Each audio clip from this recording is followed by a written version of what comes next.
안녕하세요. 김어준입니다. 국정원 댓글 수사를 방해할 목적으로 가짜 사무실을 만들고 가짜 서류를 채워 넣었던 수사 방해 사건. 이 사건 관련해 국정원에 파견됐던 변창훈 검사의 죽음을 두고 자유한국당 김진태 의원은 당장 죽음의 구판을 멈추라고 주장했습니다. 자유한국당 법사위원들은 윤석열 중앙지검장과 문무일 검찰총장의 사퇴를 요구하고 나섰습니다.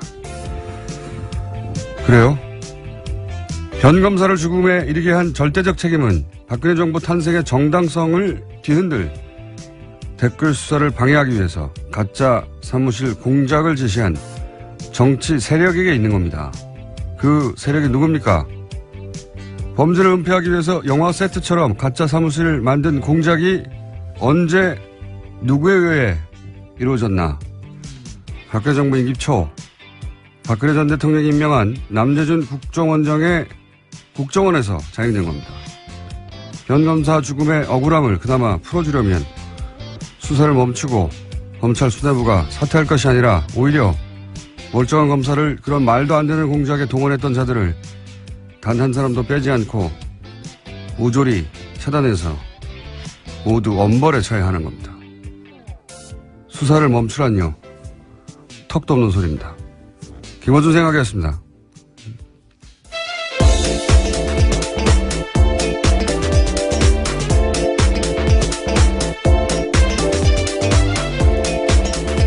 시사인의 김은지입니다. 자, 어제는 트럼프 대통령이 와가지고 아주 관련 뉴스가 폭포수처럼 쏟아졌어요. 네, 그렇죠. 너무나 많은 뉴스가 쏟아져서 몇 가지 저희도 다뤄야 되겠죠? 예. 우선 첫 번째 뉴스가 뭡니까? 네, 가장 눈에 띄었던 건 어제 정상회담 한 다음에 했던 공동 기자회견이었는데요. 예. 이 자리에서 트럼프 대통령은 한국은 단순한 오랜 동맹국이 아닌 그 이상이다라고 강조했습니다. 그러면서 모두 발언한 다음에 취재진의 질의응답 시간 가졌는데요. 이와 같은 질문이 나왔습니다. 코리아 패싱이 불식됐냐라는 질문이 있었는데요. 이에 대해서 트럼프 대통령은 한국은 내게 굉장히 중요한 나라라면서 한국을 지나치는 일은 없을 것이다라는 점을 바로 말해줄 수 있다라고 답했습니다. 그러니까 소위 코리아 패싱 논란에 대해서 선을 그은 겁니다. 예, 이렇게 말을 하겠죠. 예. 뭐라고 합니까? 여기다 대놓고. 예. 물론 이 코리아 패싱이라는 단어 자체가 일본 언론이 처음 시작한 건데, 예. 여기 대해서 이제 야당도 이걸 가지고 오랫동안 공격해 왔죠. 예. 거기 그런 얘기에 이제 중지부를 찍었다는 점에서 의미가 있는 건데, 예. 그 이상의 의미는 없어요. 사실은 생각해보면. 한번 들어볼까요? South Korea, Republic of Korea, Korea is very important to me, and there will be no skipping South Korea. I can tell you that right now. 똑같은 말로 야당이 공격할 명분을 잃었다. 이 정도 의미죠. 예. 실제 미국이 이제 자국의 이익에 따라 움직이겠죠. 언제나. 예. 하지만 그런 의미는 있다. 예. 그래서 요 문장은 앞으로도 계속 써먹히겠죠. 예. 다음 뉴스는요? 네, 또 공동기자회견에서 두 정상은 한국 미사일의 탄도 중량 제한을 완전히 해제하기로 합의했습니다. 그러면서 문재인 대통령은요, 우선 도입할 미국 무기의 윤곽도 처음으로 공개했는데 제이스타즈 최소 4대 도입 등이 있습니다. 이 세 가지 무기로 5조 정도 들 거라고 하는데요. 트럼프 대통령은 한국의 무기 도입이 미국 일자리 창출에 기여할 거다라는 이야기도 했습니다. 탄도 중량은 풀고 무기는 사고 어차피 무기는 우리나라가 미국에서 전 세계에서 가장 많이 사왔어요. 어차피 사왔는데 중요한 거는 이제 얼마나 최신의 기술 무기를 도입하느냐 이거겠죠. 예. 이 이야기는 저희가 잠시 후에 정세현 장관하고 전 장관하고 나눠보기로 하겠습니다.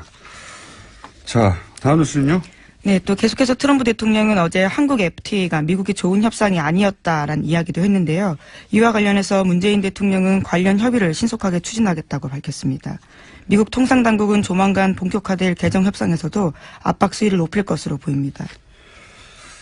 이 발언은 일본에서 했던 발언들에 비하면 아무것도 아닙니다. FTA가 미국의 좋은 협상이 아니다 이런 말 하고 문재인 대통령은 협의를 신속하게 추진하겠다. 굉장히 원론적인 수준의 말밖에 없었는데 트럼프 대통령이 이제 일본에 방문해서 했던 일들 보면 일본은 저런 굴욕을 겪어도 괜찮나 싶은 아주 웃긴 장면이 굉장히 많이 나왔어요. 아베 총리가 말하는데 중간에 끊고. 그렇죠. 예, 자기가 말한다든가. 미국에서도 그런 보도 많이 나왔어요. 어제 워싱턴 포스트인가요? 예, 거기서도 찾아와서 읽어봤는데,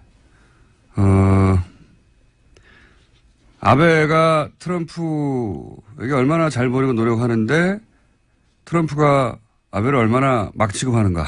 이 기사거든요. 네, 굉장히 민망한 표현이 있었는데요. 전략적 노예 상태에서 비용을 치렀다라는 식의 이야기가 있었습니다.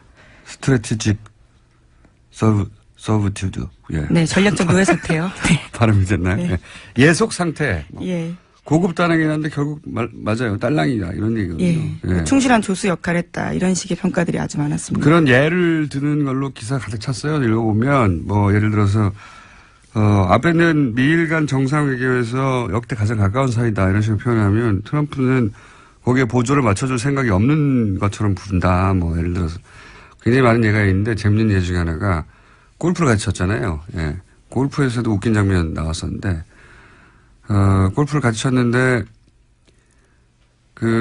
모자를 썼을 거 아닙니까? 예, 골프 그렇죠. 모자에다가 이제 쓰고 나서 둘이 각자 모자에 사인을 하는데 트럼프는 모자 챙 한가운데. 너무 크게 썼죠. 한가운데 자기 이름을 크게 써버리는 거예요. 그러면 아베는 쓸 데가 없잖아요. 옆에 기퉁에도 조그맣게 쓰는 거예요. 사진 봤는데 정말 웃깁니다. 기사 제목 자체가 트럼프의 충실한 조수 역할을 하고 있다. 로얄 사이드킥 그렇게 표현했고요. 하여튼 기사 자체를 보면 이거 너무 이 기사 보면 일본인들은 정말 아베 정부를 규탄할 것 같다 싶은데 그런 말은 일본에서 안 나오고 있습니다. 하여튼 접대해봐야 소용없다. 트럼프는 그냥 실무적이고 제대로 격식만 갖춰져서 대접하면 된다. 정확하게 필요한 거 계산해서 주고받는다. 이런 겁니다. 하여튼 관련해서 미국 언론에서도 트럼프가 한국에 가서는 톤다운 했다 이런 얘기가 나오죠. 예, 물론 오늘까지 일정이 있기 때문에 아직은 봐야 되겠지만요. 이제까지의 말폭탄을 터뜨렸던 전례에 비하면 어제 한미 정상회담 결과에 대해서는 미국 언론도 트럼프가 매우 자제했다라는 평가 내놓고 있습니다. 오늘 국회 연설만 넘어가면 폭탄은 터뜨리지 않고 갈 것 같아요. 개인적으로 관련 뉴스가 많은데 이 정도 하죠. 중요한 건 이 정도인 것 같은데 개인적으로 흥미로웠던 장면 두 가지는 하나는 친박단체가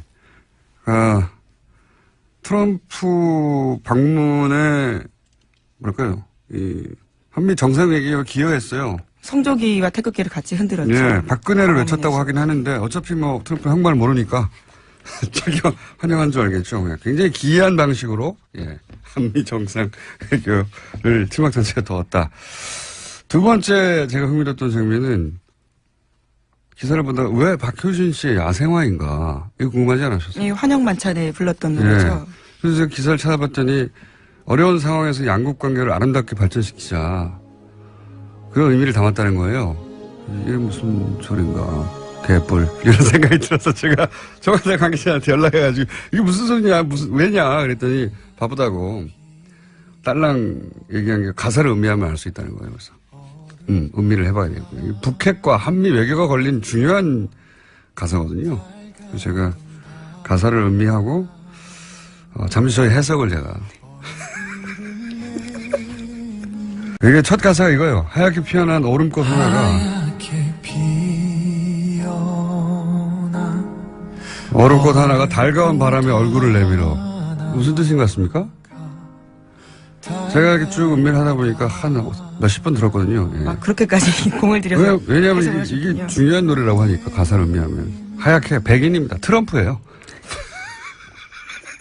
그러니까 개인적인 다 해석이신 거잖아요. 그렇죠? 예, 작사가는 전혀 의도하지 않았던. 그런 거는 물어볼 시간이 없을 거예요. 그분은 어제 공연했기 때문에. 하얗게 백인 트럼프. 피어난 얼음꽃, 피어난 버짐입니다.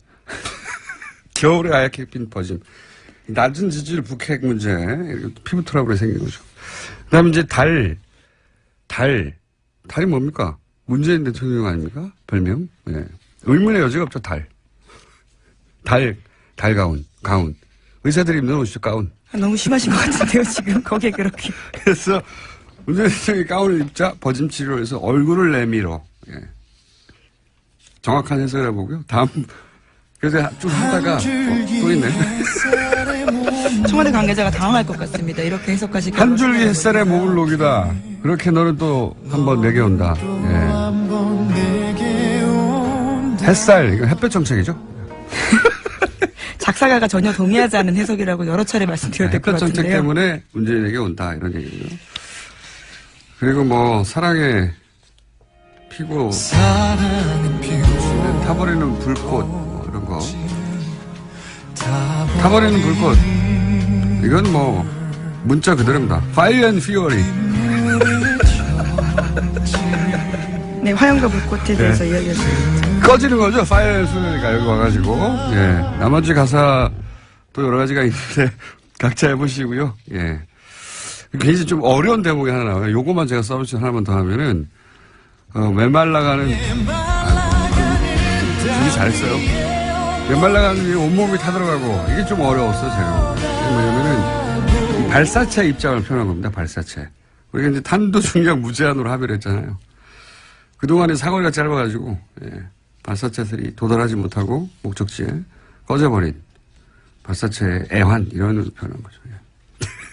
김어준 공장장이 지극히 주관적인 가사 해석이라고 보여드리겠죠. 저는 이 노래를 듣고 미사일 중량 해제를 예상했습니다. 여러분도 각자 해보시고, 예. 가사가 중요하다고 하니까요. 아니, 가사가 중요하다는데 아무도 해설을 안 해줘가지고, 심심해가지고 한번 해봤습니다. 여러분도 각자 버전을 저한테 보내주시면 소개해드리겠습니다. 자, 다음 뉴스는 뭐 있습니까? 네, TV조선이 계속해서 이건희 삼성전자 회장의 건강이 호전되었다라는 보도를 하고 있는데요. 네. 혼자 휠체어에 앉아있는 모습 등을 내보냈습니다. 이에 대해서 삼성 서울병원 쪽에서도 건강 상태가 호전된 것은 사실이다라고 밝혔다라고 하는데요. 인지 능력이 서서히 회복 중이라고 주장하고 있습니다. 이게, 의식불명이 되게 3년이 됐죠.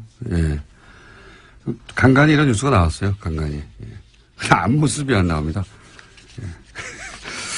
예. 이 해석을 듣고 나서, 야, 술 취한 거 아닙니까? 뭐 이런 문자가 많네요. 예. 야생화에 대한 해석이라는. 여러분도 해보세요. 저한테 뭐라고 하지 마시고. 청와대 관계자가 그랬어요. 가사를 음미하라고. 예. 바쁘다고. 음미했더니 이런 해석이 나왔다. 자, 다음 뉴스는 뭡니까? 네, 어제 검찰이 전병헌 청와대 정무수석이 협회장을 지낸 한국e스포츠협회 사무실을 압수수색했습니다. 관련해서 검찰은 전 수석의 국회의원 시절 보좌진이었던 윤모 전 비서관 등 3명을 협회 자금을 횡령한 혐의 등으로 체포했는데요. 전 수석은 이번 사건과 관련해서 어떠한 불법 행위에도 관여한 바가 없다면서 참으로 어처구니 없는 심정이다라고 주장했습니다. 자, 저희 방송에도 출연하셨던 분인데, 예. 수사 결과가 나와 봐야 이제 전 수석의 연루는 나올 것 같고, 이런 수사는 그런데 오히려 야당을 긴장시킵니다, 원래. 예. 현 정권의 정무수석까지 수사한다 하면 이게 현 정부에 타격을 줄 것 같은데, 물론 수석이 직접 연루됐다면 타격을 줍니다. 근데 이제 이런 뉴스 자체는 야당을 매우 긴장시키는 기사죠, 사실은. 자, 다음 뉴스는요? 예, 안철수 국민의당 대표가 당내에서 자신을 향해 나오는 비판과 책임론에 대해서 모든 투덜거리면 답할 필요가 없다라고 밝혔는데요. 예, 관련해서 어제 뉴스공장에서도 유성엽 의원이 나왔었는데 여러 가지 자신의 입장을 밝혔습니다.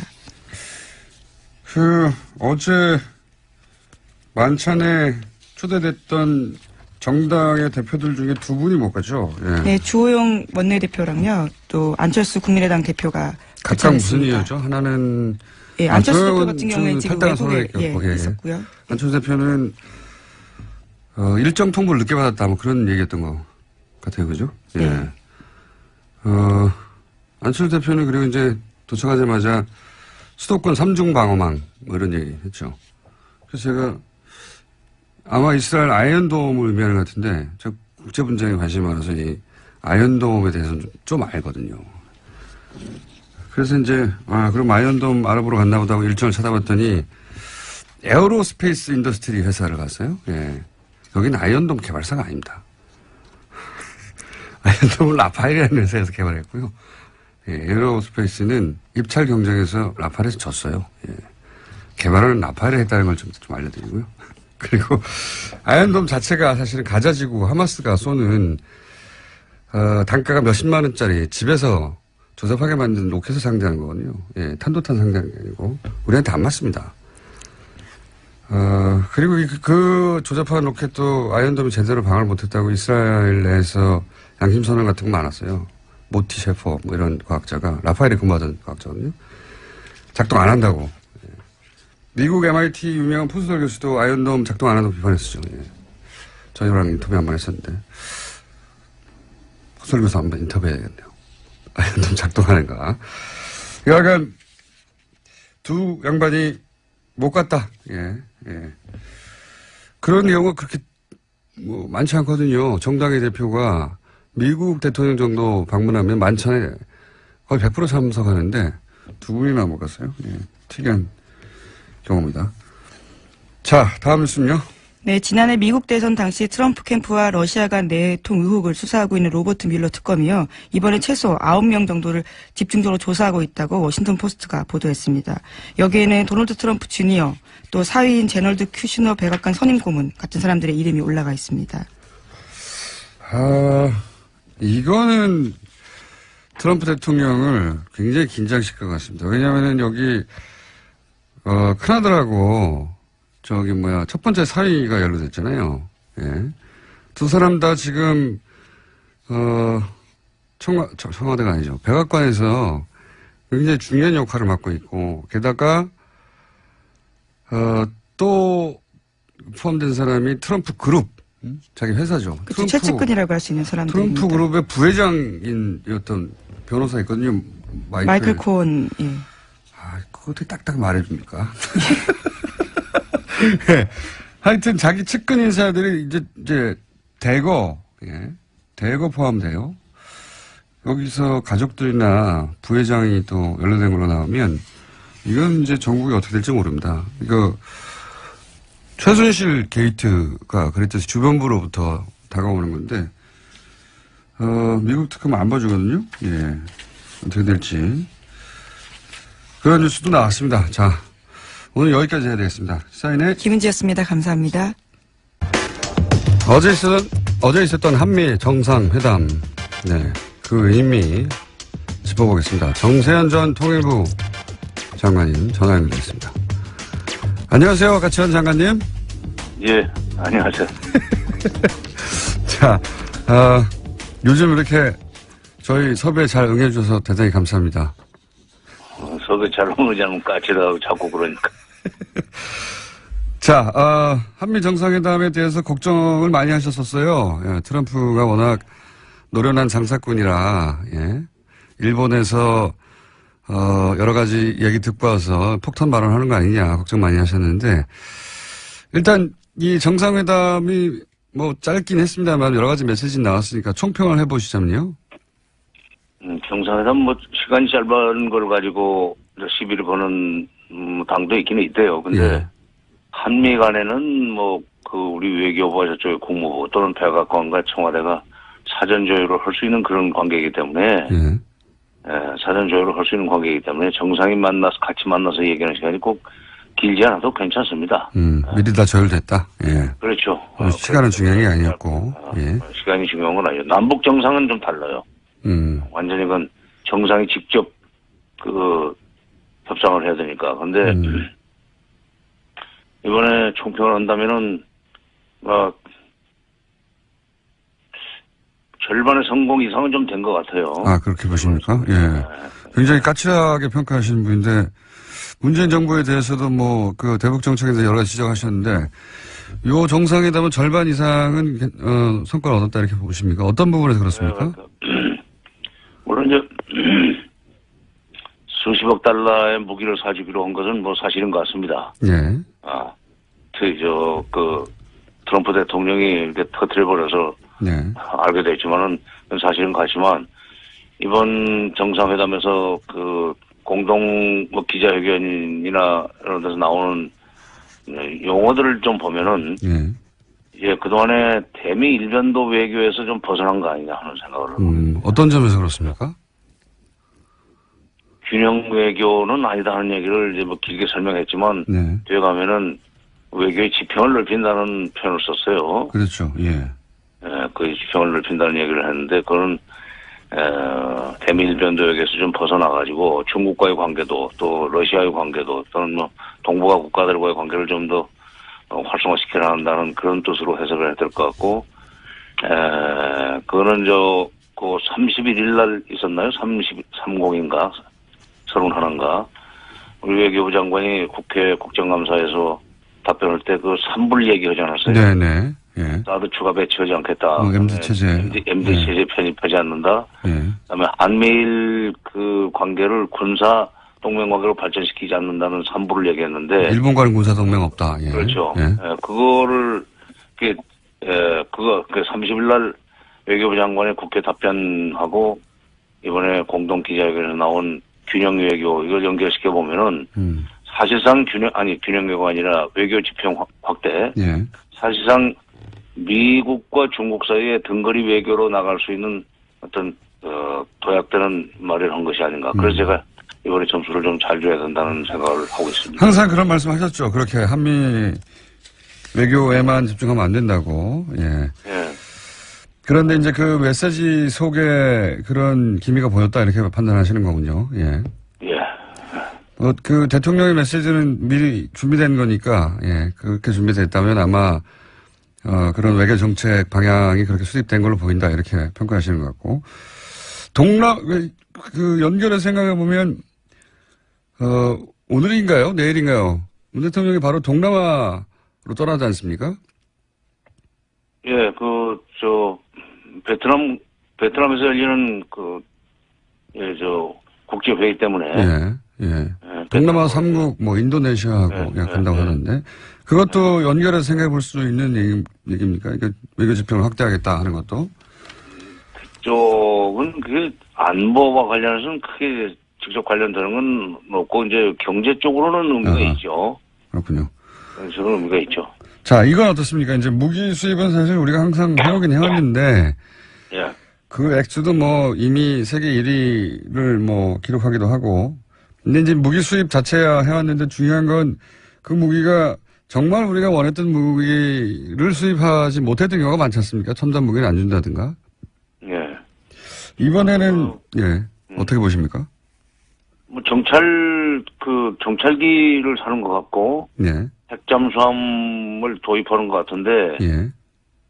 그건 뭐 군대에서는 절실히 필요했을 거예요. 특히 정찰기를 우리가 독자적으로 운영하게 된다면은 상당히 의미가 있다고 생각합니다. 그러니까 그 정찰기는 북한에 대한 위협이라기보다는 북한에 대한 이 억지 능력 내지는 북한의 행동을 감시한다 그럴까. 그래서 그건 안보 면에서는 상당히 의미가 있는 진전이라고 봐야 될 것 같고 핵 잠수함까지 필요한지는 그거는 제가 기술적인 건 잘 모르겠어요. 뭐 국방부 장관이 해군 출신이어서 일찌감치 핵 잠수함 도입해야 된다는 얘기를 하더니 결국 그것이 현실로 되긴 되네요. 그런데 중요한 것은 지금 그런 걸 사주는 대신 트럼프가 북한을 상대로 해서 험악한 말을 쏟아내지 않고 두 번째는 장비는 많이 있다. 그러나 이것을 쓸 일이 없어야 된다는 얘기를 하면서 외교적인 해법을 좀 모색하고 있는 것처럼 운을 띄웠어요. 네, 발언을 여러 가지 그렇습니다. 움직임이 있다. 지금 뭐라고 얘기할 수는 없지만 여러 가지 움직임이 있는데 그거 좀 두고 보자 하는 얘기를 했는데 그거는 괜찮은 얘기 같아요. 미국 언론도 그런 반응인데 이제 트럼프가 톤다운을 하고 외교적으로 문제를 풀어야 한다는 식의 메시지를 내긴 냈으니까요.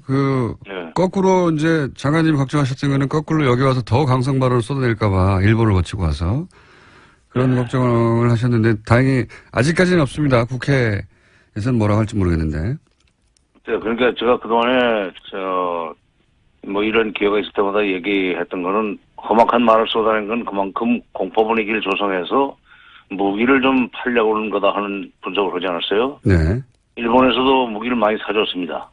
예. 그렇기 때문에 일본 총리가 대북 압박과 제재를 강화해야 된다는 얘기를 할 때 거기에 화답을 하지 않고 전략적인 끝냈다 하는 동문서답을 했어요. 네네. 그거부터가 지금 우리한테는 좋은 신호였죠. 걱정했는데 오히려 그 좋은 신호가 일본에서 나왔고 그 연장선상에서 미국 간에 물밑 접촉이 있다는 것을 사실상 시인하고 움직임을 좀 지켜보자 하는 얘기를 하고 그다음에 이제 무기를 팔았다. 네. 무기를 사주니까 그런 얘기까지 했는지 모르지만 어쨌든 선후 관계는 좀 다시 또 살펴봐야 되겠으나 그러나 물밑 접촉이 곧 미국 간의 대화로 발전할 수 있다는 뉘앙스로 얘기한 것은 우리한테는 선물이라면 선물입니다. 이건 어떻습니까? 아니 비싼 무기 사주고 그 정도 선물도 안 받아도 되겠어요? 그렇죠. 예. 사실 무기는 계속 사왔긴 합니다만 생색을 자기도 이제 미국에 무기를 이렇게 많이 팔았다. 미국에 돌아갈 때 그런 성과를 자랑해야 되겠죠. 그러면 솔직해요, 그 사람. 예. 이제 앞으로 일자리가 많이 늘어나겠다는 얘기는 무기 공장을 더 키울 수 있다는 얘기가 됐는데 네네. 어쨌든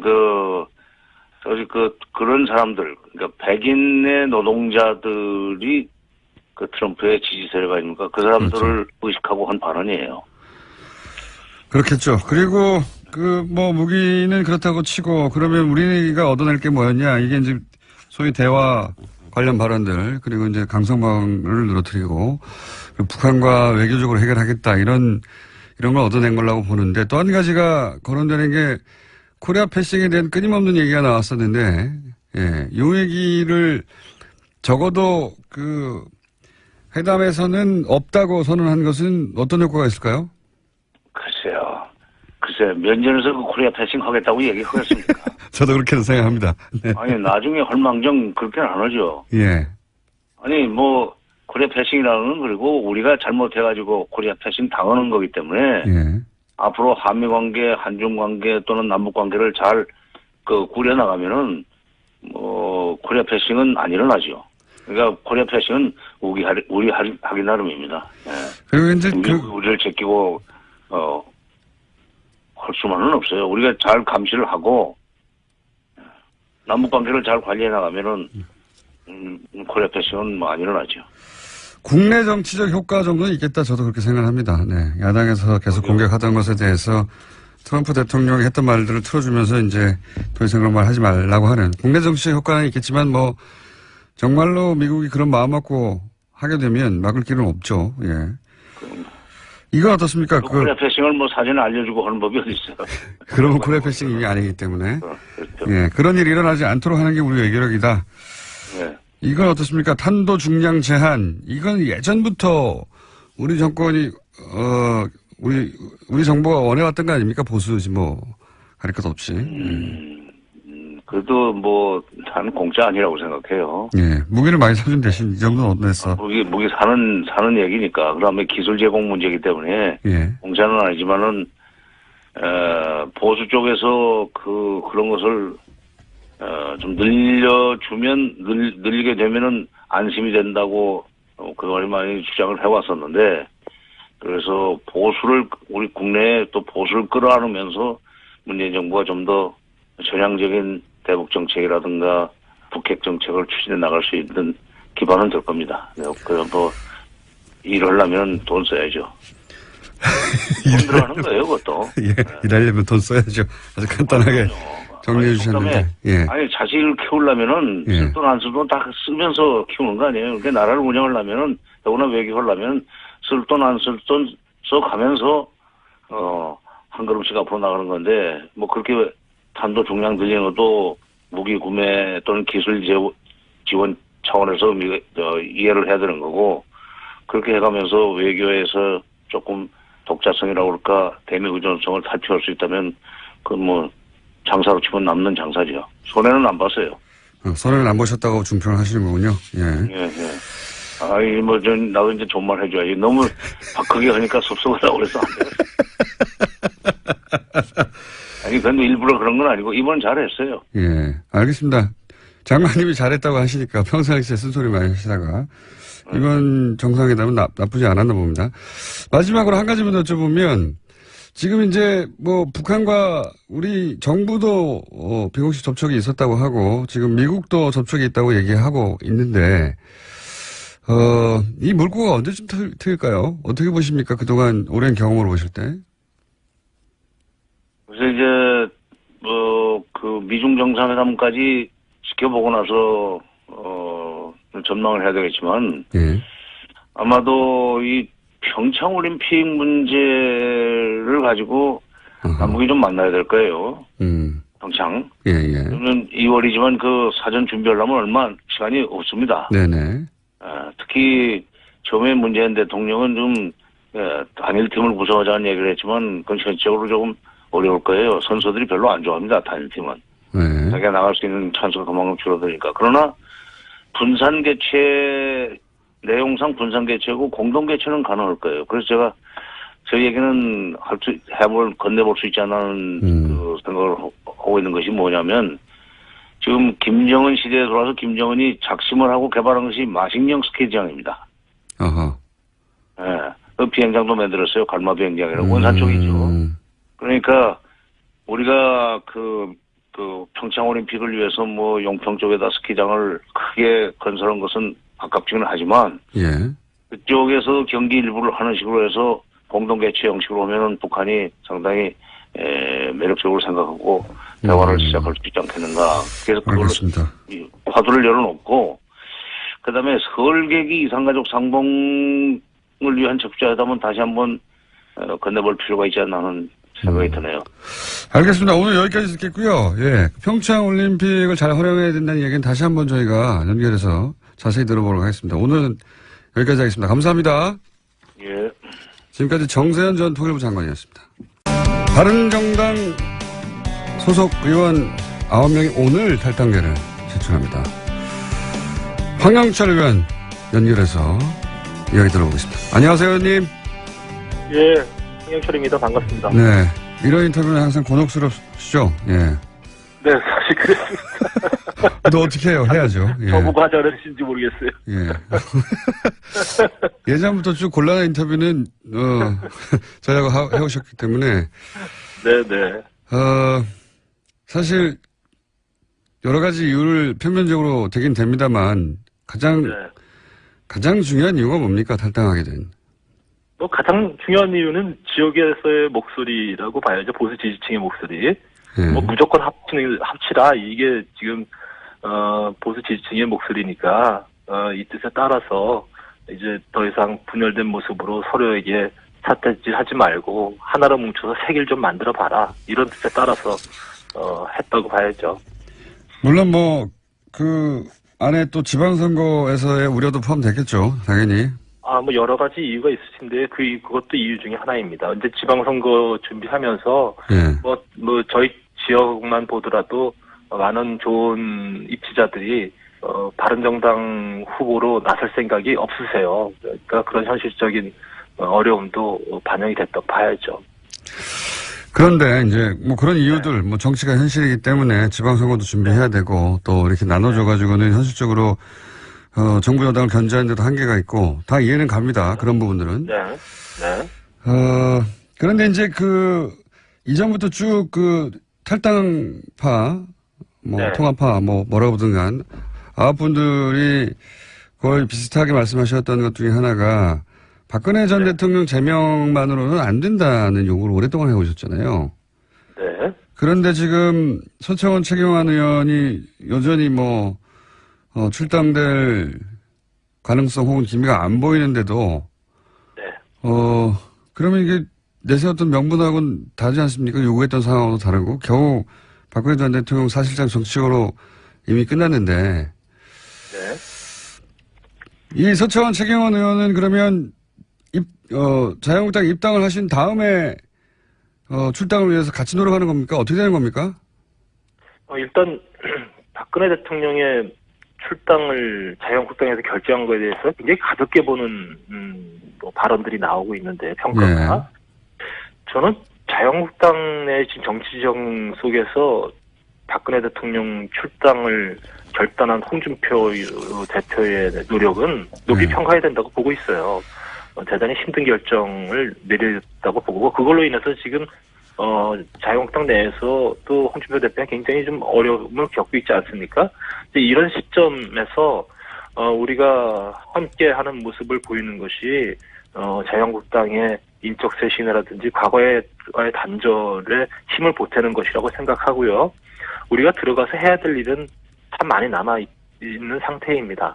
구체적으로 특정인을 거명해서 이야기하면 오히려 그로 인해서 지금 분란을 증폭시키고 또 이게 길게 보면서 쇄신해야 될 부분들에 대해서 뭐 즉각적인 그런 저항들이 오고 그래서 저희가 구체적으로 언급은 안 합니다만 자유한국당에 들어가서 정말 개혁적인 보수로서 재건하기 위한 노력은 아마도 힘들지만 계속돼야 될 거라 이렇게 말씀드리고 싶습니다.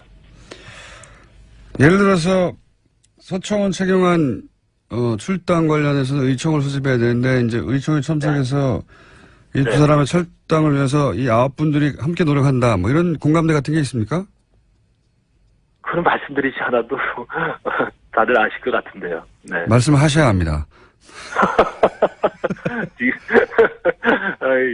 그러니까 저희가 이제 여러 가지 입장을 발표할 때 어쨌든 이런 개인과 관련된 부분에 대해서 분명하게 입장을 밝히는 것이 결과를 만들어내는데 도움이 될지 안 될지 이런 부분에 대해 저희도 고민 많이 하지 않습니까? 입장 표명을 공개적으로 하지는 않더라도 그런 9분 사이에 내적 공감대는 있습니까?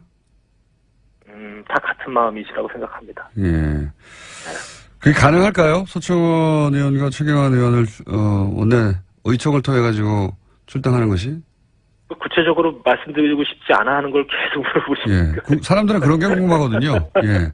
네, 궁금하시겠지만 예. 그거는 결과로서 보여져야 될 부분이지 지금 이 시점에서 우리가 구체적으로 그거를 말씀드리는 것이 좋은 결과를 만들어내기 위해서 도움이 되느냐 안 되느냐 이 부분에서 좀 깊이 봐줬으면 좋겠어요.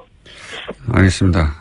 곤란한 사정은 알겠고요. 이건 어떻습니까? 네. 김무성 의원 경우에는 다른 분들은 또 모르겠습니다만 네. 김무성 의원이 사실은 바른정당을 창당한 분이고요. 예, 사실상.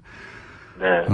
그리고 유승민 의원이 이제 끝까지 남아서 새누리당 당시 새누리당의 계획을 도모해 보겠다고 했을 때 끝까지 설득해서 바른정당으로 오게 만든 분인데 네. 다른 8분은 모르겠습니다. 여러 가지 이유로 돌아가는 것에 대해서. 김무성 의원은 개인적으로는 돌아가야 한다고 생각하더라도 적어도 그런 과거를 생각했을 때는 유승민 의원과 함께 끝까지 설득하겠다. 이게 맞는 거 아닙니까? 가장 먼저 거꾸로 다시 복당을 주도하는 거는 이거는 너무 정치 도의상 네. 이건 너무 두 번의 배신 아닙니까? 너무 가혹한 표현이라고 생각하고요. 유승민 의원의 입장에서 보면 가혹한 게 아닐 것 같은데요. 제가 보기엔. 그래서 저희들이 이제 두 번의 의총을 거치면서 당대당 통합을 통한 통합전대 요구안을 가지고 끝까지 함께 가자고 서로 설득을 해봤고요. 그럼에도 불구하고 유승민 의원께서 못 가시겠다고 했으니까 그래서 같이 못 가게 된 거죠. 뭐 저희가 그 바른정당을 창당하고 지금까지 걸어온 길에 대해서는 뭐 후회 없습니다. 국민 뜻에 따라서 했다고 생각하고요. 다만 저희들이 보수의 본류가 되기 위한 이 노력이 성공하지 못했고 이제는 이 성공하지 못한 길을 계속 할 일 없이 가야 되느냐 아니면 새 길을 가야 되느냐 이런 관점에서 지금 결단을 내린 거기 때문에 물론 지금 이 시점에서 여러 가지 평가가 있겠습니다만 결국 이 부분도 저희들이 합당한 이후에 통합한 이후에 좀 더 좋은 모습을 국민들에게 보여주고 보수 지층들에게 보여주기 위한 노력을 계속 해야 된다고 생각하고 있습니다. 네, 계속 제가 곤란한 질문만 드리는데 한 가지만 더 여쭤볼게요. 어차피 지금 곤란한 상황이시니까 네. 어디랑 인터뷰하셔도 곤란한 질문밖에 없어요. 기뻐하시는 것 같은데. 홍준표 대표는 또 녹취록 문제가 있지 않습니까? 이게 이제 예. 주장들이 뭐 각각 갈리긴 합니다. 홍준표 대표는 재판 시작되기 전에, 예, 네. 항의한 정도로 이제 얘기하고 있고, 소창원 의원은, 그게 아니라 자신한테 뭐 청탁을 했다는 식으로 말을 하고 있고. 근데 여기서 갑자기 국민의당에서 그게 아니라, 재심 전에 그 진술을 번복해달라는 그런 내용이 담겼다. 이렇게 이제 세 가지 버전이 존재하는 상황이에요. 혹시 네. 이 녹취록 관련해서는 아시는 바가 있습니까? 그 내용에 관해서? 아는 바 없고요. 어쨌든 홍준표 전에 듣는 얘기로는 홍준표 대표는 이 문제에 대해서는 전혀 걱정할 필요가 없다라고 분명히 말씀하시고 계시고, 그리고 저는 이 녹취록 문제가 지금 나온다고 한다면 결국은 이제 친박 쪽에서 홍준표 대표를 공격하기 위한 수단, 예. 아니면 국민의당에서 또 자유한국당을 곤란하게 만들기 위한 수단, 이런 수단으로 사용이 될 텐데요. 예. 대단히 정치공학적인 그런 거라고 생각하고, 결국은 국민들께서도 홍준표 대표에 대한 재판이 오랫동안 진행됐고, 정말로 진실을 가리기 위한 거였다면 그 이전에, 그리고 지난 대선 과정에서 충분히 이 문제가 공개될 수도 있었을 거라고 생각해요. 근데 이제 그때는 전혀 거론하지 않다가 지금 와서 자당의 이익이나 좌파의 이익을 위해서 이것을 공개한다고 한다면 그야말로 정말 납득하기 어려운 거라고 봐야죠. 뭐 카드는 결정적일 때 쓰는 거니까요. 쓰는 사람의 마음인데 하여튼 모르신다고 하니까 그거는 이제 네. 거기까지만 질문 드리고, 네. 제가 이제 이런 질문을 드렸던 이유는 이제 혹시라도 홍준표 대표 녹취록 때문에 이제 골라질 상황이 발생할 수 있다. 그럴 경우에는 지금 복당한 혹은 뭐 김무성 의원 같은 분이 자유한국당의 당권을 잡을 수 있지 않을까. 그래서 복당하는 거 아니냐. 이런 해석들이 있길래 한번 여쭤본 겁니다. 논리의 비약은 끝이 없다고 생각하고요. 알겠습니다. 네. 지금 저희들은 뭐 홍준표 대표를 잘 지키고 힘을 갖고 자유한국당 바꾸고 보수 재건하는데 힘 보탤 거고요. 김무성 대표께서도 무슨 당권 욕심 이런 거 지금 전혀 없다고 분명하게 말씀하시고 계시니까 그건 네. 분명 잘못된 해석이다 이렇게 말씀드립니다. 알겠습니다. 네. 한 가지만 더 여쭤보겠습니다. 지금 네. 한 가지만 여쭤본다고 하는 게 벌써 세 번째인데. 네. 추가 탈당이 있습니까? 그건 제가 장담할 수가 없어요. 워낙 이제 많은 고민들을 의원님들께서 하고 계시기 때문에 장담할 수는 없는데, 다만 지난번 두 번의 의총 과정 속에서 대체적으로 자유한국당과의 통합이 답이다 이렇게 생각하는 의원들이 몇 분 계셨기 때문에 그분들은 지금 많은 이제 고민들을 하고 계실 거다 이렇게 생각합니다. 그러니까 추가 탈당은 언젠지는 모르겠지만 시점의 문제일 뿐 이루어질 가능성이 높다 이렇게 보시는 거군요. 가능성은 높게 보는 게 맞는 것 같습니다. 시점은 모르시고요. 제가 많은 고민을 하고 계신 의원님들의 입장을 제가 다 확인할 수는 없고요. 규모는 어떻게 예상하십니까? 몇 명에서 몇 명까지? 적게는 뭐 몇 명에서?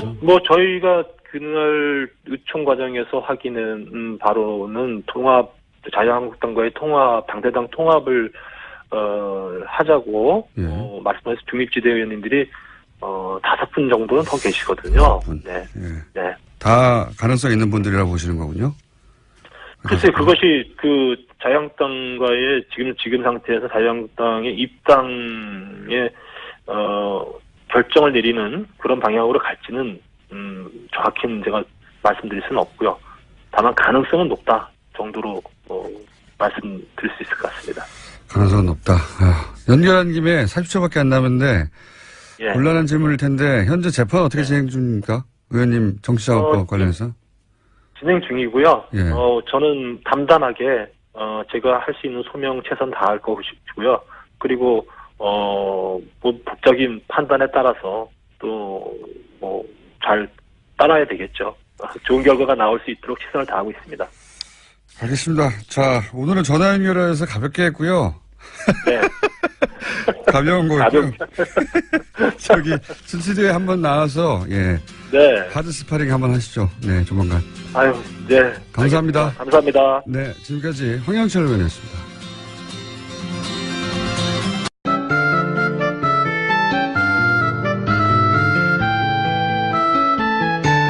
저 누가 발견? 자. 노르가즘 정의당 노회찬 원내대표 나오셨습니다. 안녕하십니까. 예, 안녕하십니까. 네, 출입문 닫습니다. 어떻습니까? 기가 막힙니다. 지하철 탈 때마다 들을 수 있는. 예. 예. 지하철 공사에서 의문을 제기하는 거죠. 예, 출입문도 절규한다. 출입문 닫습니다. 예. 저희가 이 정도입니다. 곳곳에 숨어있는 닷새 비밀을 밝히는. 무엇보다 어제, 대한민국 국민 중에, 극히 일부만 참여했던 청와대 영빈관, 만찬에 다녀오셨잖아요. 예. 영빈관, 만찬. 그래서 제가 여쭤볼 게 많았었는데 식사를 못 하시고 나오셨다고. 예. 제가 어제 그 노무현재단 강연이 원래 몇 달 전부터 예정돼 있어서 예. 만찬 도중에 나갈 수밖에 없는 걸 양해를 구했어요. 청와대 측에. 근데 어제 정상회담이 길어지는 바람에 만찬이 30분 늦게 시작한 거예요. 그래서 제가 앞에 뭐 인사는 다 했는데 밥 나오기 전에 나왔습니다. 보리차만 마시고 나왔습니다. 보리차 마시고. 아까운 기회를 놓치셨네요. 예, 뭐 그래도 뭐 예. 그럼 물어볼 게 없네. 그럼 만찬에 앉아 계시다 그게 나오신 거잖아요. 보리차 마시고. 예. 아니 그 앞에 이제 여러 오랜만에 보는 분들 많이 이제 인사도 나누고 이제 그런 건 다 했죠. 그런 거가 중요한 게 아니지 않습니까? 밥을 먹고 맛이 어땠나부터 시작해가지고 음식은 똑같은 거 먹었을 거 아닙니까? 만약에 먹는다면 그죠? 트럼프 대통령이 먹는 거나 그렇겠죠? 설마. 보통 그런데 예. 그렇죠. 예. 아깝네요. 괜찮습니다. 뭐. 어제 있었던 정상회담의 전반적인 뭐 평가를 한번 해보시면요. 예, 미리 조율을 많이 했던 것 같습니다. 예, 그거는 그냥 이루어진 일이 아니거든요. 그렇죠. 예. 그리고 제가 뭐 그 전에 이 정부 관계자들 만나서 얘기 들을 때도 이제 그런 좀, 의도나 이런 계획들을 들었는데, 그 정상회담이 굉장히 중요한 하나의 고비예요. 그렇죠. 여기서 또 트럼프 말폭탄 터뜨리고 하면 난리 나는 거죠, 우리도. 그래서 상당히 이렇게 뭐 자극적인 말을 갖다 안 하게 한다거나 또는 북핵 문제에 대한 언급, 북한에 대한 언급 또는 중국과 관계 또는 우리하고 일본의 특수관계에 대한 이해 이런 점에 관해서 좀 보이지 않는 그런 선에서 상당한 작업을 해온 결과가 어저께 드러난 게 아닌가 이렇게 보여집니다. 그런 우려되는 지점들에 대한 논의가 오랫동안 있었군요. 그래서 이제 우리가 보기에는 문제될 발언들이 전혀 안 나온 거의 없었다고 봐도 과언이 아닌데 사실은 코리아 패싱 없다는 발언이 국내 정치적으로는 의미가 있겠죠? 그렇죠. 이 코리아 패싱이라는 게 사실은 이게 우리 역사에서 코리아 패싱 대표적인 걸 얘기하라면은 1953년 한국 전쟁 중에 미국이 이승만 정부를 따돌리고 북한하고 이렇게 협상해가지고 휴전해버린 거예요. 휴전 협정 당사자가 아닙니다 우리가. 이게 말도 안 되는 전형적인 이제 코리아 패싱이고 이제 그래서 이승만이 반발해가지고 방공포로 석방하고 막 이렇게 한 건데. 절대적인 코리아 패싱이죠 사실. 그랬던 거죠. 전쟁하다가 협정을 맺는데 어떻게 당사국을 뺍니까? 맞습니다. 근데 이제 지금에 와서 코리아 패싱이란 거는 이 한반도 문제를 해결하기 위해서 한국을 빼고 미국과 북한 직접 협상한다. 뭐 이런 건데 그럴 상황이 전혀 아니거든요. 오히려 우리가 이제 그런 평화 병행론을 주장하고 미국은 그거에 대해서 현재 트럼프 정부는 별로 선택하지 않고 있는 상황인데 이 코리아 패싱은 보수 야당들이 문재인 정부를 갖다가 공격하기 위해서 그런 프레임이죠. 그 외교를 잘못하고 있다라고 해서 코리아 패싱이라고 근거 없이 얘기해 왔던 건데 그게 별로 사실이 아니라는 게 이번에 트럼프에서 확인된 거죠. 국내 정치적으로는 이제 그 얘기하면 뭐 트럼프 발언을 계속 들이대면 될 것 같고 또 한 가지 이제 많이 논의되는 게 이제 미국은 무기를 팔고 우리는 대화로 하겠다거나 혹은 코리아 패싱 없다거나 탄도 중량 제한 합의를 받아냈다든가 이게 계산서가 주고받은 게 이게 수익 타산이 맞느냐 우리 입장에서 이건 어떻게 평가하십니까? 제가 월요일 날 그 청와대 국감이 있었어요. 국감에서 이 얘기를 갖다가 제가 미리 했었습니다. 장하성 정책실장한테 트럼프 다루는 법 예. 해가지고 트럼프 다루려면 트럼프처럼 해야 된다. 트럼프처럼 해야 예, 그래서 첫 번째 뻔뻔해져야 된다. 뻔뻔해져야 된다. 예. 우리 대통령은 젠틀맨이잖아요. 그래서 그렇게 하면 안 된다. 뻔뻔해져야 된다. 그 다음에 이제 벼랑 끝까지 가면 같이 가야 된다. 예. 먼저 스톱하면 안 된다라는 건데 대표적으로 한미 FTA 같은 거는 예. 한미 FTA를 통해 가지고 우리도 이득을 얻었지만 미국이 더 큰 이득을 얻고 있는 거거든요. 예. 한미 FTA를 갖다가 지금 재협상 안 하면 폐기한다라고 하는데 예. 폐기하면 미국은 무역 적자가 40억으로 늘어나게 돼 있어요. 예. 한미 FTA 하면은 280억으로 줄어들고. 예. 그래서 무역지가 더 줄어든 건데 이걸 더 줄이려고 예. 폐기하겠다 그러는데 자 그럼 폐기하자. 한국이 더 큰 이익이다. 그러면 이렇게 나갈 필요가 있는데 우리로서는 사실은 무역은 우리가 계속 흑자를 보고 있지만 미국과의 무역에서는 예. 그다음에 이제 그 서비스는 무역하고 별도로 계산하거든요. 예. 서비스에서는 우리가 연 한 50억 정도 더 손해를 보고 있어요. 그러니까 예. 적자를 보고 있어요. 근데 이것만이 아니라 무기는 우리가 미국 무기를 전 세계에서 가장 많이 수입하는 나라예요. 오랫동안 그래왔습니다. 오랫동안 그래왔고 한미 FTA 이후에 이게 더 늘어가지고 예. 1년 국방비 예산은 10%를 미국 무기 수입에 쓰고 있고 예. 이게 우리가 연 50억 달러 정도를 쓰고 있는 거예요. 최근에는. 예. 그래서 무기 FTA 적자 얘기하면 무기 얘기를 갖다 꺼내시라. 그래서 이걸 가지고 무역 적자를 막는. 근데 지금 그 전략을 갖다가 이 트럼프가 예. 이 영악한 트럼프 대통령이 쓰고 있는 것 같아요. 그래서 거꾸로 쓰고 있는 거꾸로 쓰고 있는 거예요. 저쪽에서는. 그래서 예. 이 얘기는 뭔가 하면 무역 적자를 갖다가 더 줄이는 것이 불가능하다면은 무기를 더 수입해라. 예, 예. 이 얘기인데 그 무기를 덜 수입하면은 그 무역과 관련해 가지고 특히 축산이라거나 미국이 노리는 게 몇 개 군데가 있어요. 예. 그걸 갖다가 우리는 더 강하게 개방을 요구하겠다. 근데 그 개방하면 국내에서 또 농민들 난리잖아요. 똑같은 방식으로 상대해야 된다. 네. 예. 그렇죠. 무기와 FTA를 연계한 것은 트럼프 대통령이 지난번부터 했던 일인데 네. 우리도 그럼 거꾸로 그럼 무기 많이 사줄 테니까 FTA 그럼 우리한테 양보해 이렇게 나가야 된다.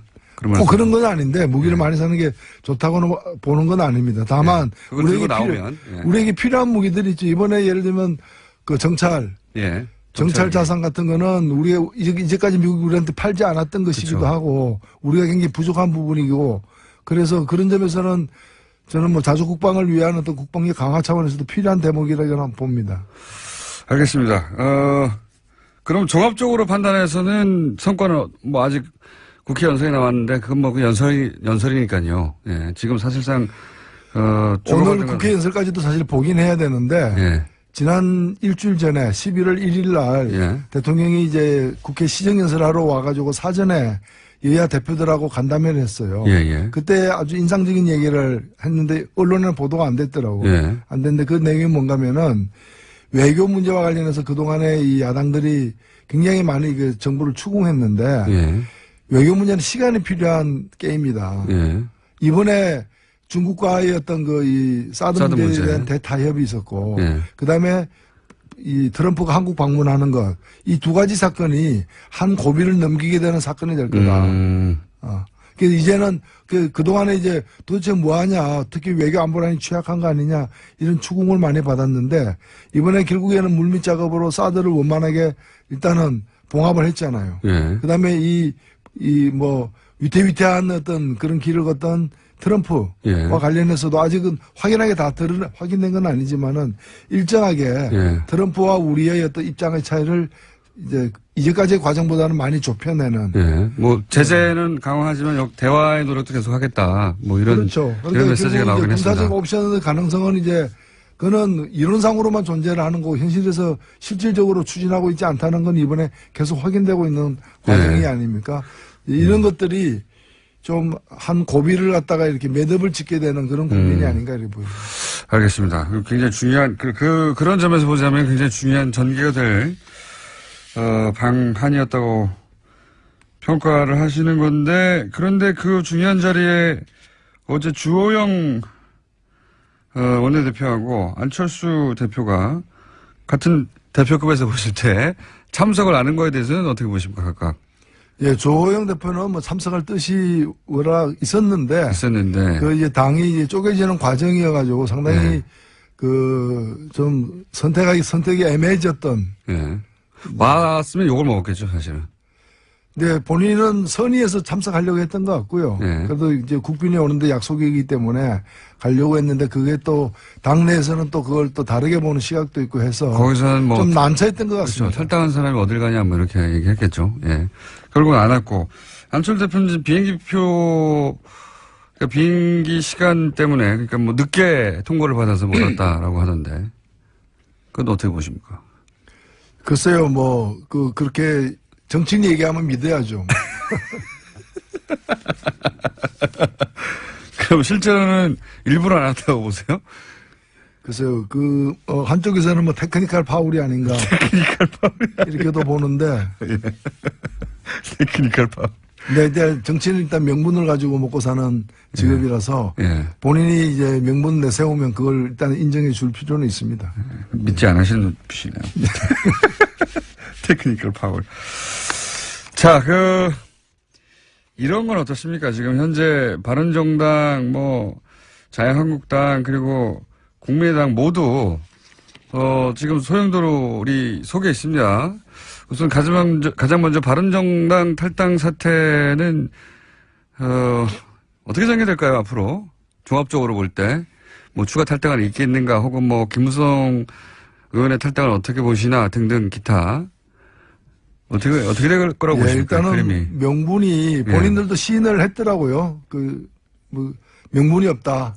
큰 명분이 없죠. 비판을 사실. 많이 듣을 것이다. 이렇게 먼저 이렇게 시인을 죄송합니다. 하던데 문재인 정부의 폭주를 막겠다. 예. 근데 그거는 명분이 안 되는 걸로 보이고 정확하게 얘기하면 자신들의 폭망을 막겠다. 이런 얘기 같은데 그래서 과연 폭망이 막아질지는 의문이고요. 예. 저는 안타깝게 생각하는 게 보수 혁신의 하나의 아이콘이었습니다. 예. 그리고 충분치는 않지만 앞으로 예. 노력에 따라서는 보수 혁신의 중심이 될 수도 있는 예. 그런 집단이 이제 바른정당의 어떤 존재 가치였는데. 그래서 기대치가 있었죠. 일정 정도. 예. 그런데 이게 아직 그런 뜻을 갖고 있는 분도 이제 유승민 대표를 포함해서 있지만 나머지 분들이 지금 탈당을 함으로써 보수 혁신의 가능성이 낮아졌다. 20명에서 일단은 11명이 된 거 아닙니까? 보수 혁신의 한국 정치에서 보수가 스스로 혁신할 가능성이 20%에서 11%로 낮아졌다. 몇 명 더 나가면 더 낮아질 거다. 어디까지 낮아질 거냐? 저는 한 5%까지도 낮아질 수 있다. 이래 보여집니다. 그렇게 전망하시는군요. 예. 그런 수치를 말하는 사람들도 있고요, 실제. 절대 떠나지 않을 사람 몇 명 쳐다보면 5명 정도 아니겠느냐. 예, 그래서 저 5명이 될 것 같으니까 5%다 이렇게 생각. 알아들었습니다. 그 정도는 제가.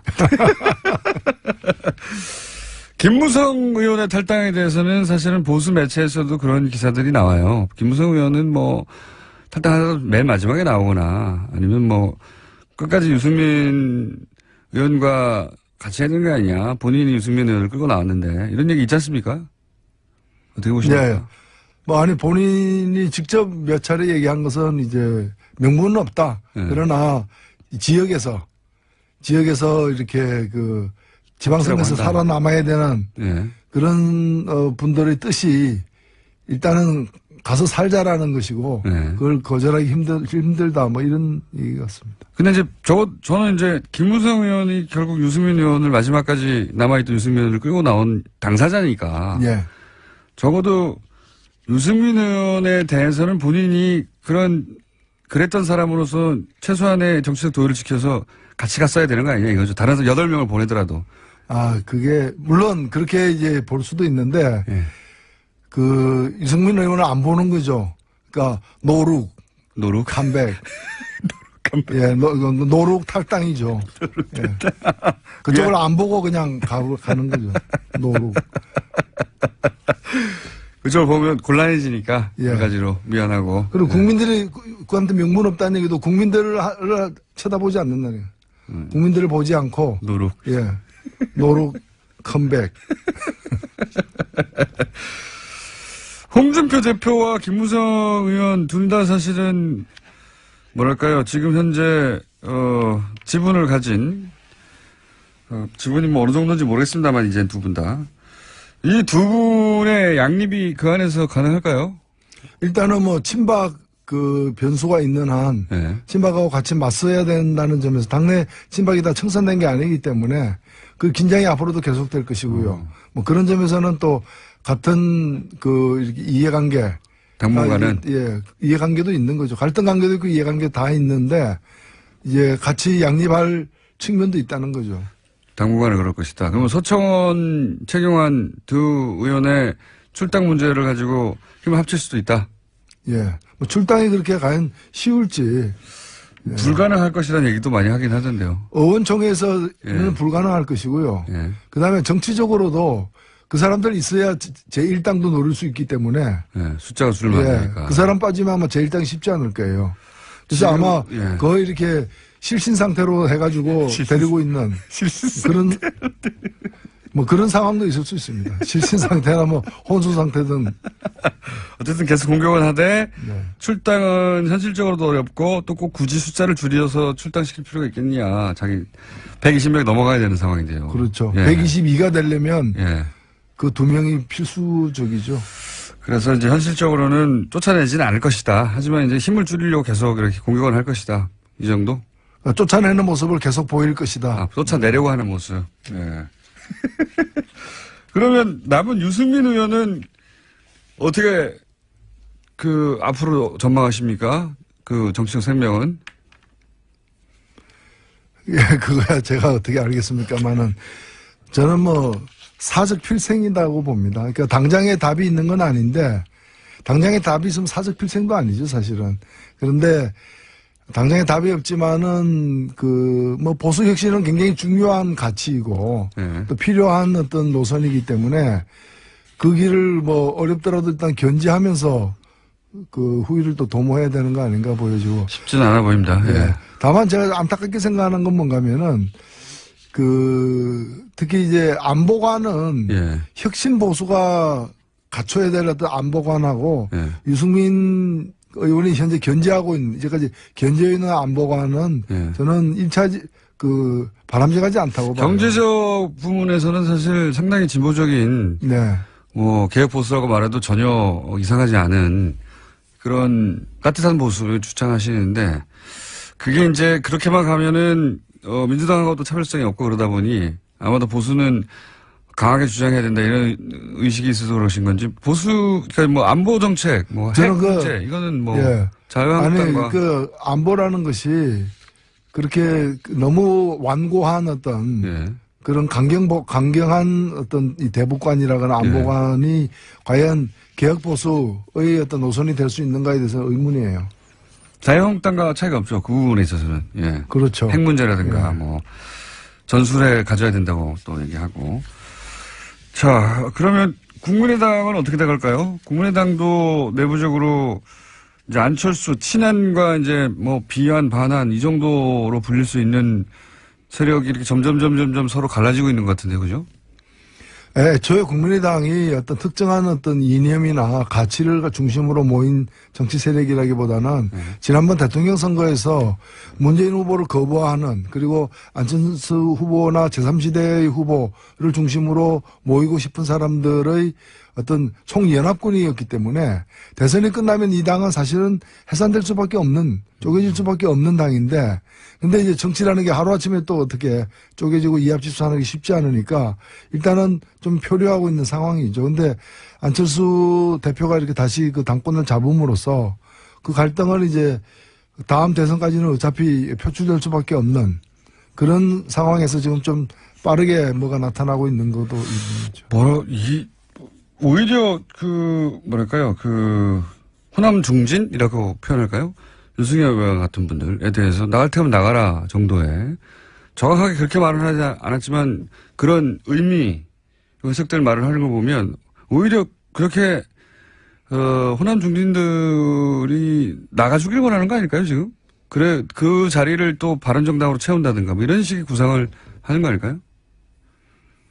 그렇지 않고서야 예, 뭐, 그쪽에 이제 좀 미련을 이제 버리는 게 아닌가. 왜냐면은 그쪽을 계속 쌓고 있으면, 이제 지금, 안철수 대표가 가고 싶어하는 관심을 갖는 이 바다는 예. 바다 그 블루오션 안철수 후보에게 대표에게 블루오션은 그쪽이 아니에요. 예. 그렇죠. 그쪽이 아니라 이 예. 보수의 본토죠 사실은. 지금 그동안의 지금 진행되고 있는 적폐 청산을 복수라고 얘기하잖아요. 그렇죠. 이거는 자유한국당의 워딩인데요. 예. 그건 그야말로 자유한국당 내에 친박 중심으로 하는 거는 보수 강경파들의 시각이거든요. 예. 시각인데 그쪽에 추파를 던지는 거라고도 저는 보여지는 거고 향후에 다음 대선을 위해서도 확장해야 될 영역을 그쪽으로 보고 있다는 거죠. 그러니까 마음은 콩밭에가 있는데 그 콩밭이 호남이 아니라 이제 강경보수 쪽에 가 있다고도 보여집니다. 그렇기 때문에 그러면 그쪽으로 가면서 계속해서 그 호남을 끼안고 갈 수 있느냐 선택을 해야 되는 거죠. 그러니까 이쪽보다는 저쪽이 땅이 더 넓다고 보는 거고. 그런 딜레마에 부딪혔다. 네. 자, 좀 한번 지난 한 주 동안 정치면을 휩쓸었던 주요한 이슈들을 하나씩 짚어봤는데 저희가 하나 더 준비한 게 있습니다. 국감에서 의원님이 버럭하신 장면이 있어요. 일단 잠깐 들어보시고. 동성애 찬성하십니까? 동성애를 반대하십니까? 방금 이제 그 증인에 대해서 여러 질문이 하는 거는 국회의원 자유입니다만은 동성애자냐 아니냐, 동성애에 대해서 어떻게 생각하느냐 밝히라고 한 거는 헌법제구조 모든 국민의 양심의 자유를 지닌다라는 그 헌법의 기본권 조항에 침해하는 겁니다. 뿐만이 아니라 다른 나라에서는 실제로 형사처벌의 대상입니다. 그걸 좀 아셔야 될 것 같은데. 자, 이 상황이 어떤 상황입니까? 예, 그 전희경 의원이라고 예. 바로 그 전날 청와대가 주사파에서 장악됐다라는 예, 히트를 치셨던. 예, 그런 이제 그 얘기를 해가지고 이분이 이제 그 다음날 이렇게 사보임 됐어요. 그러니까 교체가 됐어요. 예. 아마 그 발언에 그 파문을 갖다가 좀 그 걱정해서인지 빠졌는데 그리고 새롭게 들어온 분이 이제 김정재 의원이었죠. 근데 이분이 동성애에 대해서 좀 지나칠 정도로 동성애 정책에 대해서 자기 의견을 얘기할 수는 있는데 당사자 국가인권위원장에게 동성애 찬성하냐 반대하냐 그리고 동성애 자를 갖다가 어떻게 생각하냐 이걸 갖다 계속해서 반복적으로 강압적으로 이렇게 물어가지고 제가 그 자체가 인권유린이다. 헌법의 그 양심의 자유를 갖다가 침해하는 것이고 다른 나라는 그 자꾸 추궁하면 그 자체가 이제 처벌 대상이 된다. 뿐만이 아니라 국가인권위원회가 해야 될 일이 저런 질문 단속하는 일이다. 그러라고 국가인권위원회가 있는 거다. 실제로 저기 차별금지 조항에도 그렇죠. 어긋나는 것이거든요. 그래서 그런 지적을 했었죠. 자, 질의 과정에서 이제 문제 제기를 하고 컷을 하신 분이, 노회찬 의원이었습니다. 그래서 저희가 한번 들려드렸고. 그런 일이, 국회에서도 이런 일이 계속 돌아가고 있습니다. 잘 안 알려져서 그렇지. 안 알려져서 그렇지. 여기에 나와서만 발언하시는 게 아니에요? 예. 잘 안 알려지더라고요. 국감에서 벌어지는 일들이 요즘은. 아유, 국감에서도 얘기를 많이 했습니다. 네. 많이 했는데, 보도가 좀 덜 돼. 여기는 보도가 잘 되는 편인데. 그래서 뉴스공장에서만 얘기하는 거 아니냐 그러는데, 얘기는 계속 많이 하는데, 보도가 이제 덜 되는. 말 나온 김에 마지막으로 한 가지만 여쭤보자면, 자유한국당 전희경 의원이 이제 청와대가 운동권과 주사파에서 장악됐다, 이런 얘기 했지 않습니까? 그 대목은 어떻게 평가하십니까? 저는 그게 그렇게 생각한다면은 그분은 빨리 망명을 해야 되는데, 그렇잖아요. 그리고 아니면 투쟁을 해야죠. 자유민주주의 회복을 위해서. 근데 청와대가 어떻게 주사파에 의해서 장악됐다고 생각하면서 편안하게 밥도 먹고 잠도 자는지 나는 이해가 안 가요. 주사파에서 장악됐다는 것은 준 북한이 됐다는 얘기거든요. 아, 그렇죠. 예, 그런 의미거든요. 예. 그러니까 그 정권 하에서 어떻게 그렇게 활보를 하고 있느냐, 평안하게. 예. 요즘 사실 한 30대까지는 주사파가 뭔지도 모릅니다. 이게 언제적 단어인지 모르겠는데, 예. 그래서 비서실장이 이제 좀 발끈했죠. 그렇죠. 예. 주사파의 의미는 과거 군사정권에서 학생운동하는 사람들을 이제, 김일성의 지령을 따른 사람이다. 그래서 전두환 정권 때 당신은 뭐 했느냐. 예. 뭐 했는지 모르겠지만. 예, 그렇게 이런 되묻는 거죠. 예, 예. 지적을 했었죠. 그 시절에 만들어진 이제 용어군요. 예. 김일성의 지령을 따르는 사람들, 이런 의미입니다. 이게 말하자면. 그렇다고 이제 공격을 하니까 발끈할 수밖에 없는 거고, 거기에 대해서 의원님은, 그럼 큰일 나는데 우리나라 망명해야지 어떻게 했냐고. 예. 고급스러운 디스였습니다. 자, 한 가지만 더, 시간 다 됐는데, 어제 이정미 대표가 나와서 그런 얘기 하시더라고요. 평상시에 노회찬 원내대표가 정말 말이 많은데, 요즘은 노루가점에 가서 터뜨리려고 평소에 말을 아낀다고. 그러고 싶은데 그게 안 되네요.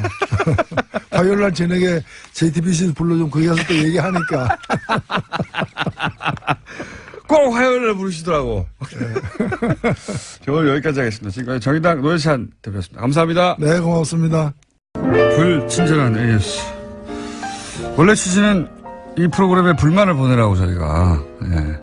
그렇게 시작해서 초반에는 불만이 많이 왔어요. 예. 제가 다 무시했죠. 불친절하게. 근데 요즘은 불만이 안 와가지고 제가 불만이었는데, 오늘 불만이 좀 왔습니다. 야생화에 대한 제가 나름의, 네,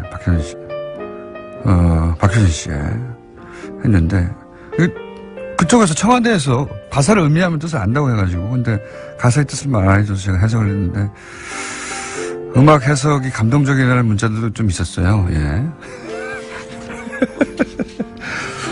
네. 또 한편으로는 아마도 박효신 씨 팬클럽, 농담이 심하다. 예. 그런 식으로 하면 안 되지. 이 곡이 얼마나 아픈 사연을 담고 있는데. 이런 문자도 또, 예, 왔습니다. 잘 알겠고요. 예. 몇 년 전 개콘의 미친소라는 코너가 있었죠. 영어를 맘대로 해석하는. 예. 그런 코너라고 이해해 주시면 되겠습니다. 제 정신 상태가 미친소입니다. 그리고 그 외에 다스는 누구 겁니까? 스웨덴, 예. 뱀 에게르다스. 예, 그게 스웨덴어로 다스는 누구 겁니까? 고요. 그리고 이제 쿠르드어로 다스는 손이라는 뜻이라고 하네요. 예. 이 손은 누구 겁니까? 누가 이 손으로 돈을 가져갔어? 이런 뜻인 것 같고. 그리고 저희 지하철 탈 때마다 요즘 지하철에서 문 닫습니다. 이 멘트 나올 때마다 빵빵 터진다고. 예, 저희 시그널이죠, 요즘. 참고로 그 시그널은 1호선에서 땄습니다. 예, 문 닫습니다. 예, 다른, 선을 타시는 분들도 예, 녹음해서 보내주십시오. 예. 고양시 시립도서관 열람실 마침 시그널송이 다스송이라네요. 저희 다스송이 버전이 몇 개 있어가지고 어떤 다스송인지 알려주십시오. 조카 학회에 가는데 스피커가 다스 제품이네요.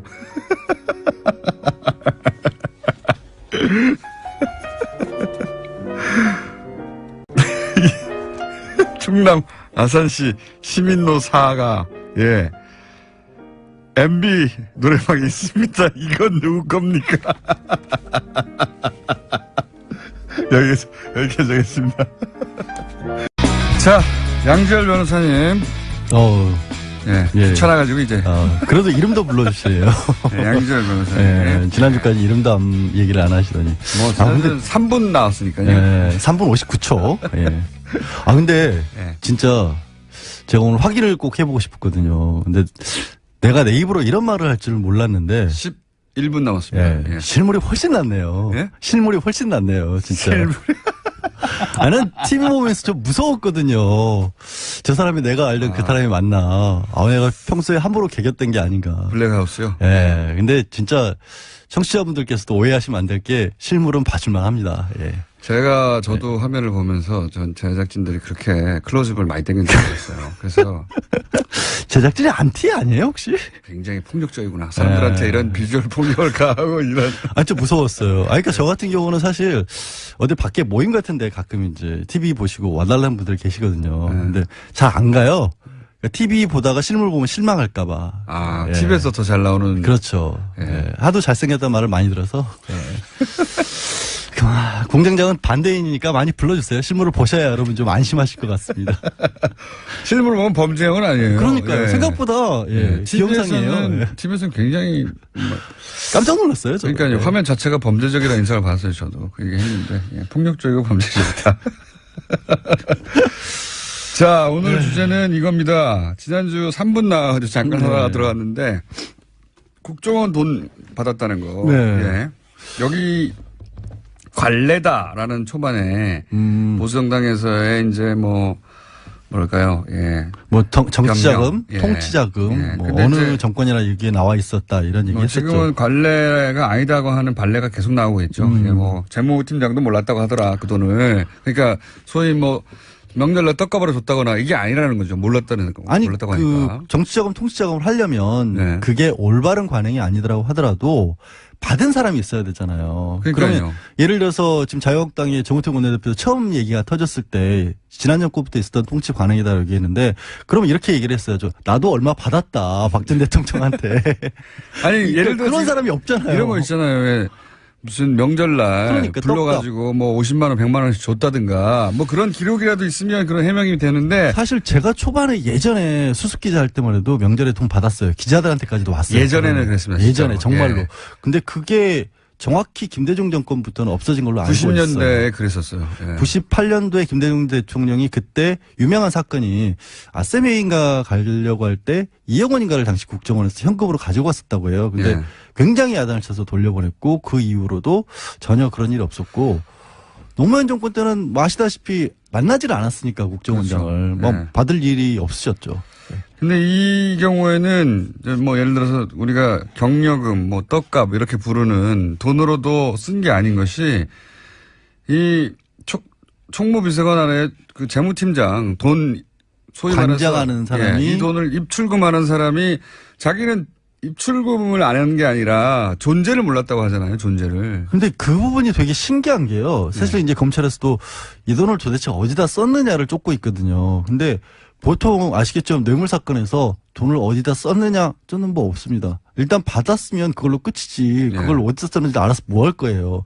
근데 왜 확인을 해야 되냐면 지금 말한 반론들 있지 않습니까? 혹시라도 이게 잘못됐더라도 그것도 잘못이지만 그거라도 어떤 정치적인 목적으로 쓴 게 아니냐. 통상적으로 정치적으로 이해할 만한 범주 내에 그렇죠. 있느냐 불법이라 하더라도. 그러면 통치자금 통치행위로 혹시 빠져나갈 수 있기 때문에 그걸 쫓고 있는데 아는 사람이 없는 거예요. 없어요 아무도. 아니 하다못해 이재만 비서관 이거를 얘기했던 본인도 제가 보기에는 이거는 약간 이재만 전 비서관도 자기 빠져나가려고 페인트라고 봅니다만. 그러니까 왜냐하면 이제 그랬으면 자기는 전달만 했다는 얘기가 되기 그렇죠. 때문에 모른다고 계속 반복하고 있긴 하지만 대부분의 사람들이 모르는 건 사실이에요. 그러니까 요 3인방만 일단 존재를 알고 그리고 3인방은 자기들은 이제 박근혜 전 대통령한테 줬다고 하니까 박근혜 전 대통령이 그 돈을 들고 누굴 줬을 리는 없으니까 그럼 배달하는 사람이 있을 거다 싶어서 이제 이영선 행정관을 소환 조사를 했죠. 왜냐하면 이영선 행정관이 그 동안에는 경호관입니다. 경호관. 경호관 하도 많은 사람들이 기억하시고 있는 게 최순실과 의상실에서의 동영상 있지 않습니까? 휴대폰 닦아줬던. 5만 원짜리 묶음을 받아드는 70개. 돈을 받아드는 것만 봤는데 그러면 그 동안에 나온 얘기는 최순실의 의상비라든가 아니면 비선지럽이라든가 이런 걸 대납을 해줬다라는 의혹만 있었는데. 그러자 그 다음부터는 박근혜 전 대통령이 직접 줬다 이렇게. 그렇죠. 박 전 대통령이 줬다고 이영선 행정관 본인도 그랬어요. 근데 의상실에 돈 묶음을 가져다 줬는데 그게 얼마만큼 들었는지도 모르고 영수증 처리도 안 했기 때문에 나도 내역은 모른다라고 했는데 심부름만 했다 이거죠. 그게 거짓말이라고 생각을 했죠. 최순실이 다 대줬을 것이다. 근데 그게 아니라 실제로 박 전 대통령에게서 나간 돈도 있을 수 있고 국정원 소위 이제 공작비였는데 그게 정확하게 특수 공작비 특활비가 아니라 공작비였다고 해요. 그렇죠. 간첩작을 하는 거죠. 공작비를 가지고 자기 옷 샀다는 얘기가 들었어요. 이거는 정말 아니 옷값이 많이 나왔잖아요. 상상하기 힘든 영역입니다.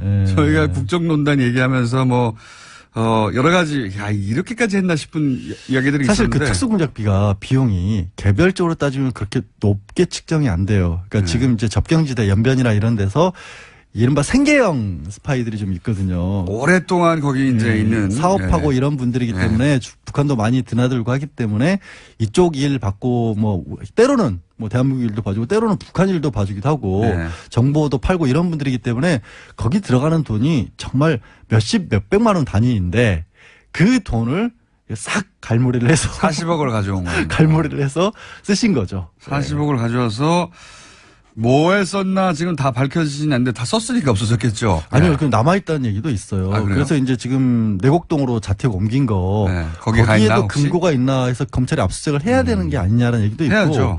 근데 거기 있겠습니까 아직까지? 모르는 거죠. 워낙 의외의 상황들이 많이 벌어졌으니까. 그리고 또 특이한 점은 일단 끊었다가 9월에 2억을 한꺼번에 가져와라. 그게 너무너무나 이상한 얘기인데. 그렇죠. 그때는 이미 언론들이 하도 미르랑 K스포츠 재단에 붙어가지고 취재를. 그 보도가 나오니까 7월에 더 이상 끊었단 가져오지 말이죠. 말라고 했다가 조심을 한 건데. 갑자기 2배를 가져오라고. 미뤄진 걸 가져와라 그랬으니까. 이 시점에 근데 최순실 씨가 독일로 가는 시점입니다. 누구는 그런 얘기도 해요. 독일에서 무슨 뭐 최순실 씨가 007 가방 2개를 들고 있는 걸 봤다 식당에서. 007 가방이야 들 수 있죠. 네, 근데 이제 그건 확인해 봐야 되는 게 국정원도 같은 경우는 옛날부터 원화가 아니라 달러나 엔화로 많이 또 거래를 했었거든요. 혹시 그 돈이 외화로 왔는지도 추가적으로 확인해 봐야 돼요. 만약에 외화로 왔으면 그건 최순실에게 직접 전달될 가능성이 굉장히 높아요.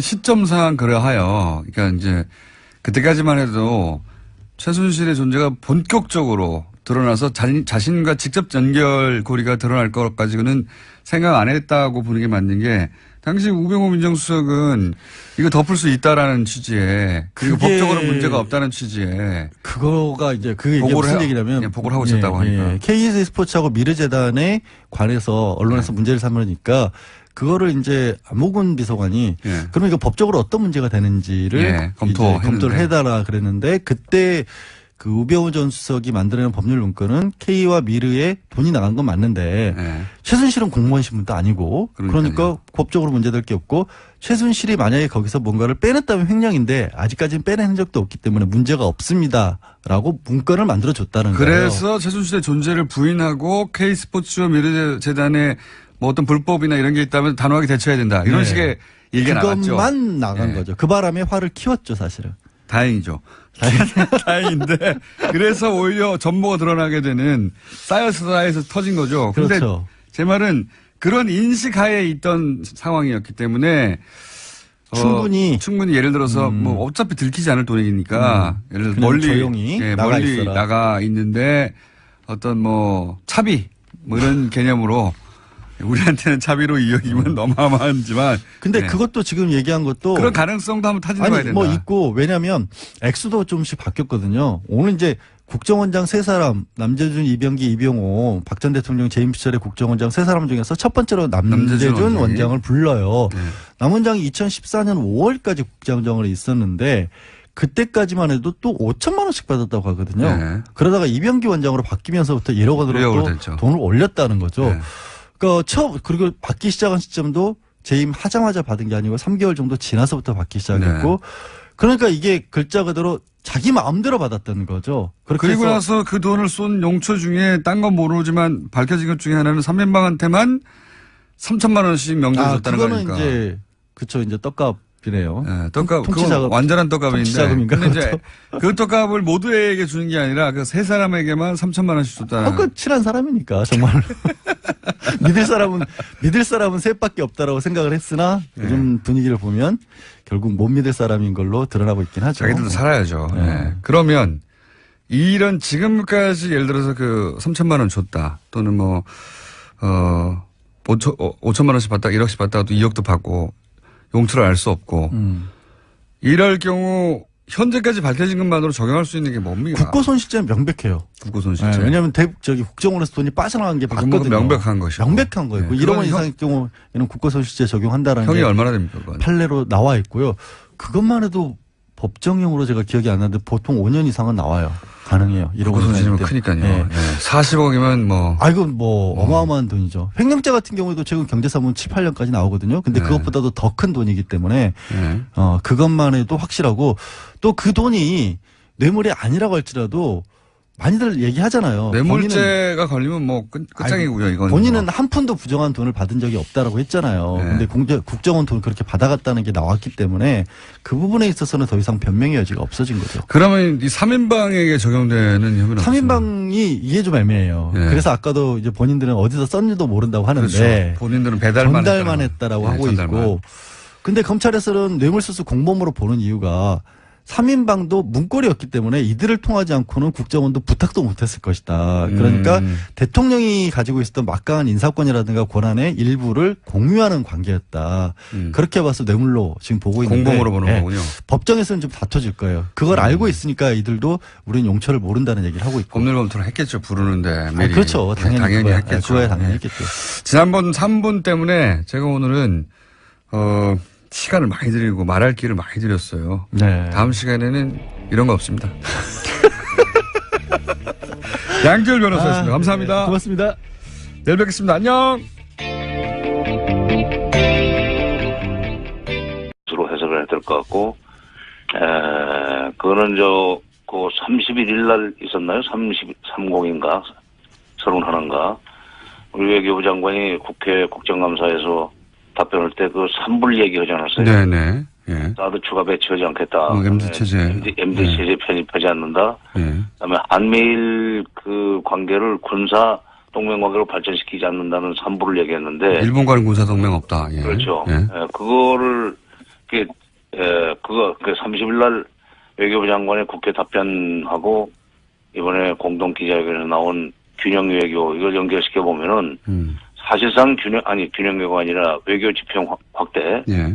사실상 미국과 중국 사이에 등거리 외교로 나갈 수 있는 어떤 도약되는 말을 한 것이 아닌가. 그래서 제가 이번에 점수를 좀 잘 줘야 된다는 생각을 하고 있습니다. 항상 그런 말씀하셨죠. 그렇게 한미 외교에만 집중하면 안 된다고. 예. 예. 그런데 이제 그 메시지 속에 그런 기미가 보였다 이렇게 판단하시는 거군요. 예. 예. 그 대통령의 메시지는 미리 준비된 거니까, 예, 그렇게 준비됐다면 아마, 그런 외교 정책 방향이 그렇게 수립된 걸로 보인다, 이렇게 평가하시는 것 같고. 연결해서 생각해 보면, 오늘인가요? 내일인가요? 문 대통령이 바로 동남아로 떠나지 않습니까? 예, 베트남에서 열리는 국제회의 때문에. 예. 예. 동남아 3국, 인도네시아하고 간다고 하는데, 그것도 연결해서 생각해 볼 수 있는 얘기입니까? 그러니까 외교 지평을 확대하겠다 하는 것도? 그쪽은 그게 안보와 관련해서는 크게 직접 관련되는 건 없고, 이제 경제 쪽으로는 의미가 있죠. 그렇군요. 저는 의미가 있죠. 자, 이건 어떻습니까? 이제 무기 수입은 사실 우리가 항상 해오긴 해왔는데, 예. 그 액수도 이미 세계 1위를 기록하기도 하고, 근데 이제 무기 수입 자체야 해왔는데 중요한 건 그 무기가 정말 우리가 원했던 무기를 수입하지 못했던 경우가 많지 않습니까? 첨단 무기를 안 준다든가. 예. 이번에는, 어떻게 보십니까? 정찰기를 사는 것 같고, 예. 핵잠수함을 도입하는 것 같은데, 예.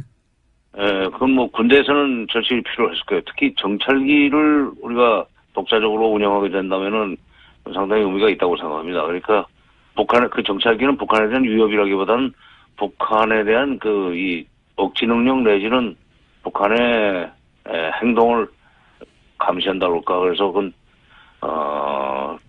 안보 면에서는 상당히 의미가 있는 진전이라고 봐야 될 것 같고, 핵 잠수함까지 필요한지는 그거는 제가 기술적인 건 잘 모르겠어요.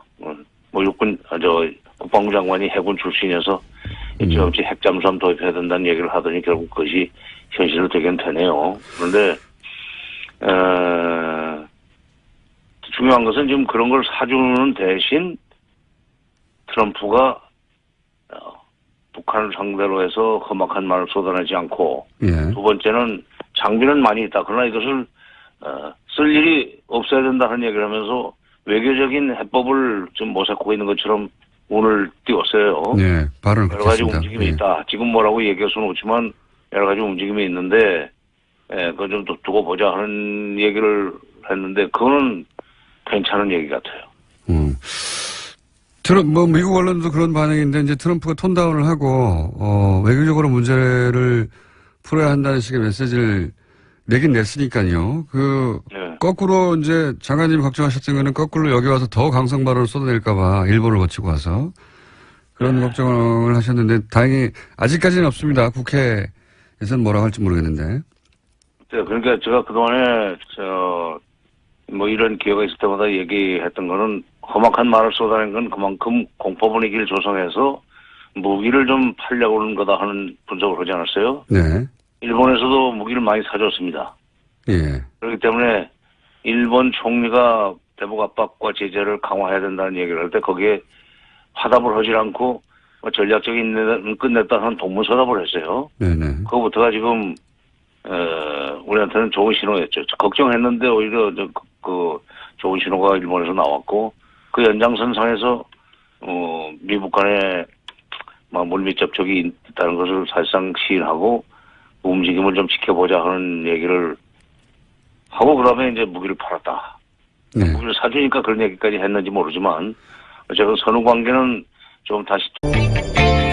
안녕하세요. 김어준입니다.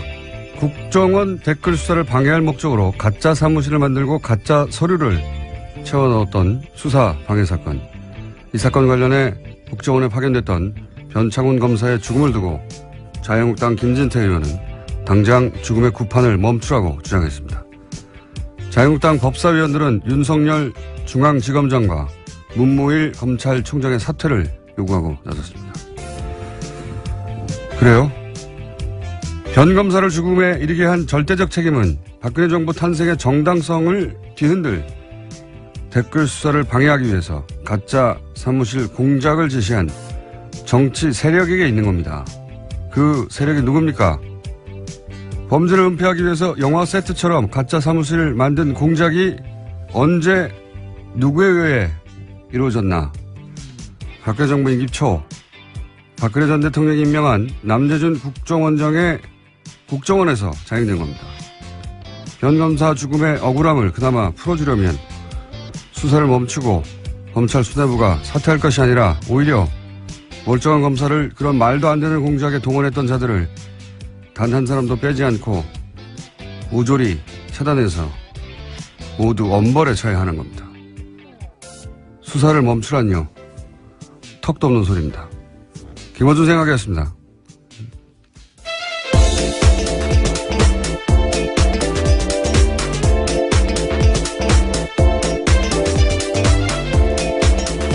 시사인의 김은지입니다. 자, 어제는 트럼프 대통령이 와가지고 아주 관련 뉴스가 폭포수처럼 쏟아졌어요. 네, 그렇죠. 너무나 많은 뉴스가 쏟아져서 몇 가지 저희도 다뤄야 되겠죠? 예. 우선 첫 번째 뉴스가 뭡니까? 네, 가장 눈에 띄었던 건 어제 정상회담 한 다음에 했던 공동 기자회견이었는데요. 이 자리에서 트럼프 대통령은 한국은 단순한 오랜 동맹국이 아닌 그 이상이다라고 강조했습니다. 그러면서 모두 발언한 다음에 취재진의 질의응답 시간 가졌는데요. 이와 같은 질문이 나왔습니다. 코리아 패싱이 불식됐냐라는 질문이 있었는데요. 이에 대해서 트럼프 대통령은 한국은 내게 굉장히 중요한 나라라면서 한국을 지나치는 일은 없을 것이다라는 점을 바로 말해줄 수 있다라고 답했습니다. 그러니까 소위 코리아 패싱 논란에 대해서 선을 그은 겁니다. 예, 이렇게 말을 하겠죠. 예. 뭐라고 합니까? 여기다 대놓고. 예. 물론 이 코리아 패싱이라는 단어 자체가 일본 언론이 처음 시작한 건데, 예. 여기 대해서 이제 야당도 이걸 가지고 오랫동안 공격해 왔죠. 예. 거기 그런 얘기에 이제 중지부를 찍었다는 점에서 의미가 있는 건데, 예. 그 이상의 의미는 없어요. 사실은 생각해보면. 한번 들어볼까요? South Korea, Republic of Korea, Korea is very important to me, and there will be no skipping South Korea. I can tell you that right now. 똑같은 말로 야당이 공격할 명분을 잃었다. 이 정도 의미죠. 예. 실제 미국이 이제 자국의 이익에 따라 움직이겠죠, 언제나. 예. 하지만 그런 의미는 있다. 예. 그래서 요 문장은 앞으로도 계속 써먹히겠죠. 예. 다음 뉴스는요? 네, 또 공동 기자회견에서 두 정상은 한국 미사일의 탄도 중량 제한을 완전히 해제하기로 합의했습니다. 그러면서 문재인 대통령은요, 우선 도입할 미국 무기의 윤곽도 처음으로 공개했는데 제이스타즈 최소 4대 도입 등이 있습니다. 이 세 가지 무기로 5조 정도 들 거라고 하는데요. 트럼프 대통령은 한국의 무기 도입이 미국 일자리 창출에 기여할 거다라는 이야기도 했습니다. 탄도 중량은 풀고 무기는 사고 뭐 어차피 무기는 우리나라가 미국에서 전 세계에서 가장 많이 사왔어요. 어차피 사왔는데 중요한 거는 이제 얼마나 최신의 기술 무기를 도입하느냐 이거겠죠. 예. 이 이야기는 저희가 잠시 후에 정세현 장관하고 전 장관하고 나눠보기로 하겠습니다. 자, 다음 뉴스는요. 네, 또 계속해서 트럼프 대통령은 어제 한국 FTA가 미국이 좋은 협상이 아니었다라는 이야기도 했는데요. 이와 관련해서 문재인 대통령은 관련 협의를 신속하게 추진하겠다고 밝혔습니다. 미국 통상당국은 조만간 본격화될 개정 협상에서도 압박 수위를 높일 것으로 보입니다.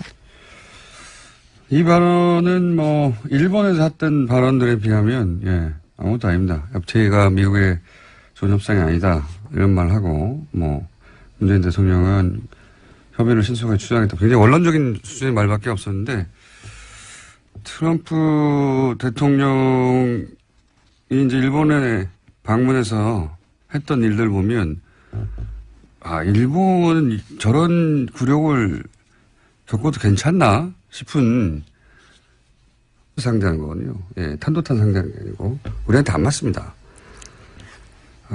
그리고 그 조잡한 로켓도 아이언돔이 제대로 방어를 못했다고 이스라엘 내에서 양심선언 같은 거 많았어요. 모티 셰퍼 뭐 이런 과학자가 라파엘에 근무하던 과학자거든요. 작동 안 한다고. 예. 미국 MIT 유명한 포스덜 교수도 아이언돔 작동 안 한다고 비판했었죠. 예. 저희랑 인터뷰 한 번 했었는데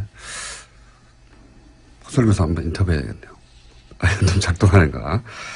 약간 두 양반이 못 갔다. 예, 예.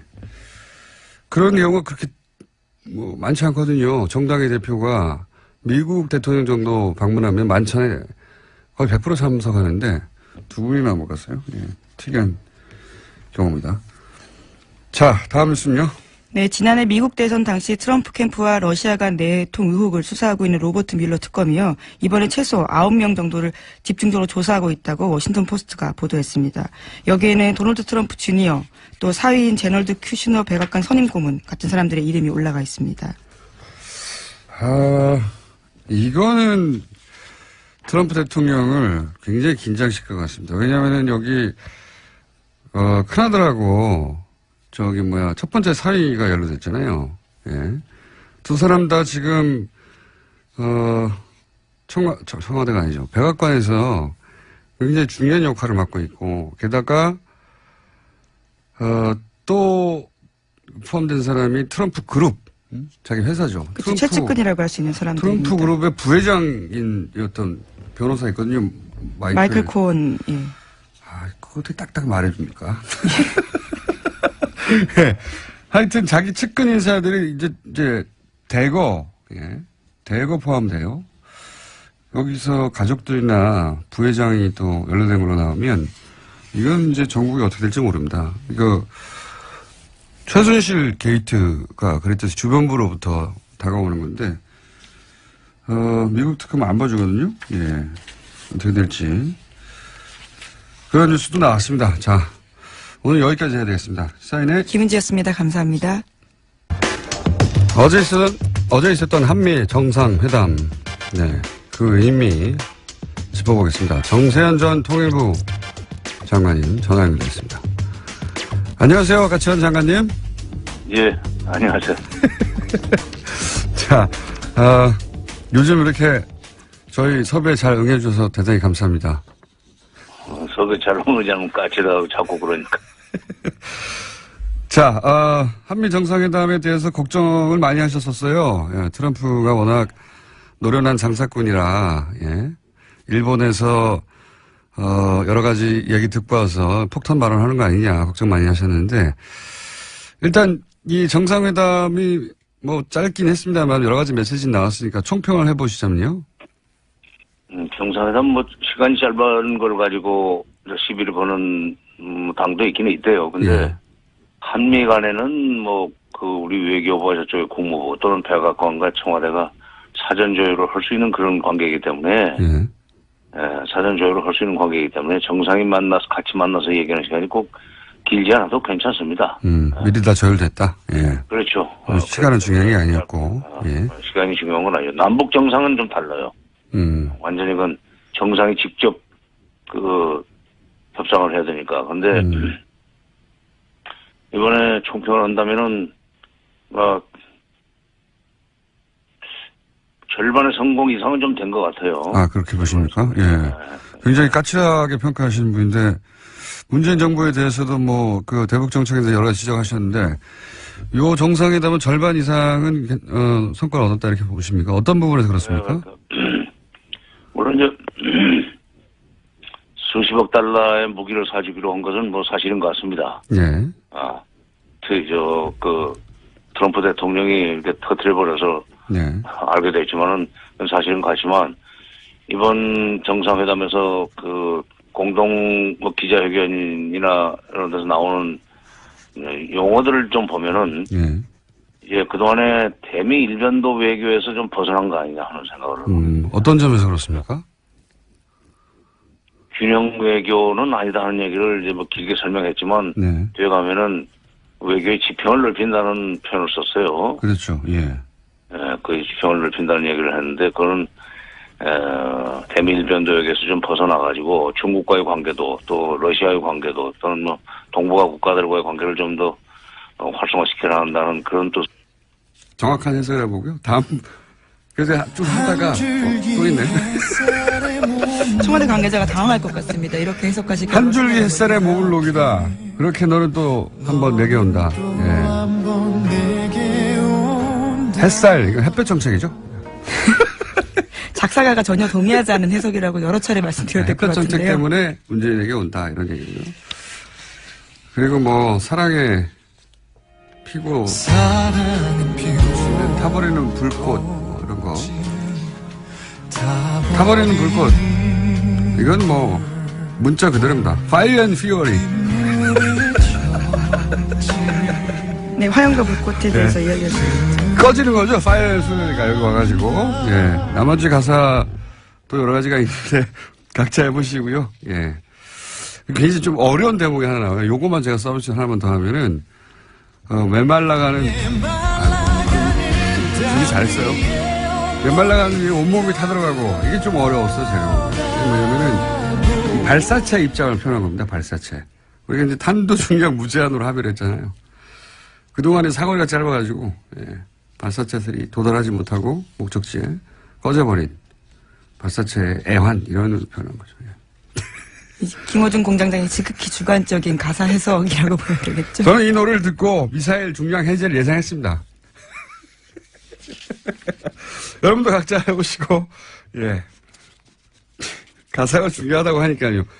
아니, 가사가 중요하다는데 아무도 해설을 안 해줘가지고, 심심해가지고 한번 해봤습니다. 여러분도 각자 버전을 저희한테 보내주시면 소개해드리겠습니다. 자, 다음 뉴스는 뭐 있습니까? 네, TV조선이 계속해서 이건희 삼성전자 회장의 건강이 호전되었다라는 보도를 하고 있는데요. 혼자 휠체어에 앉아있는 모습 등을 내보냈습니다.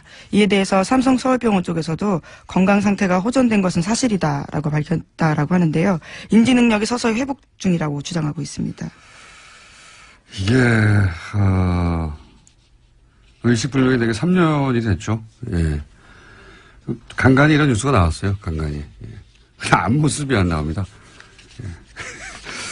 예. 이 해석을 듣고 나서 야, 술 취한 거 아닙니까? 이런 문자가 많네요. 예. 야생화에 대한 해석이라는 여러분도 해보세요.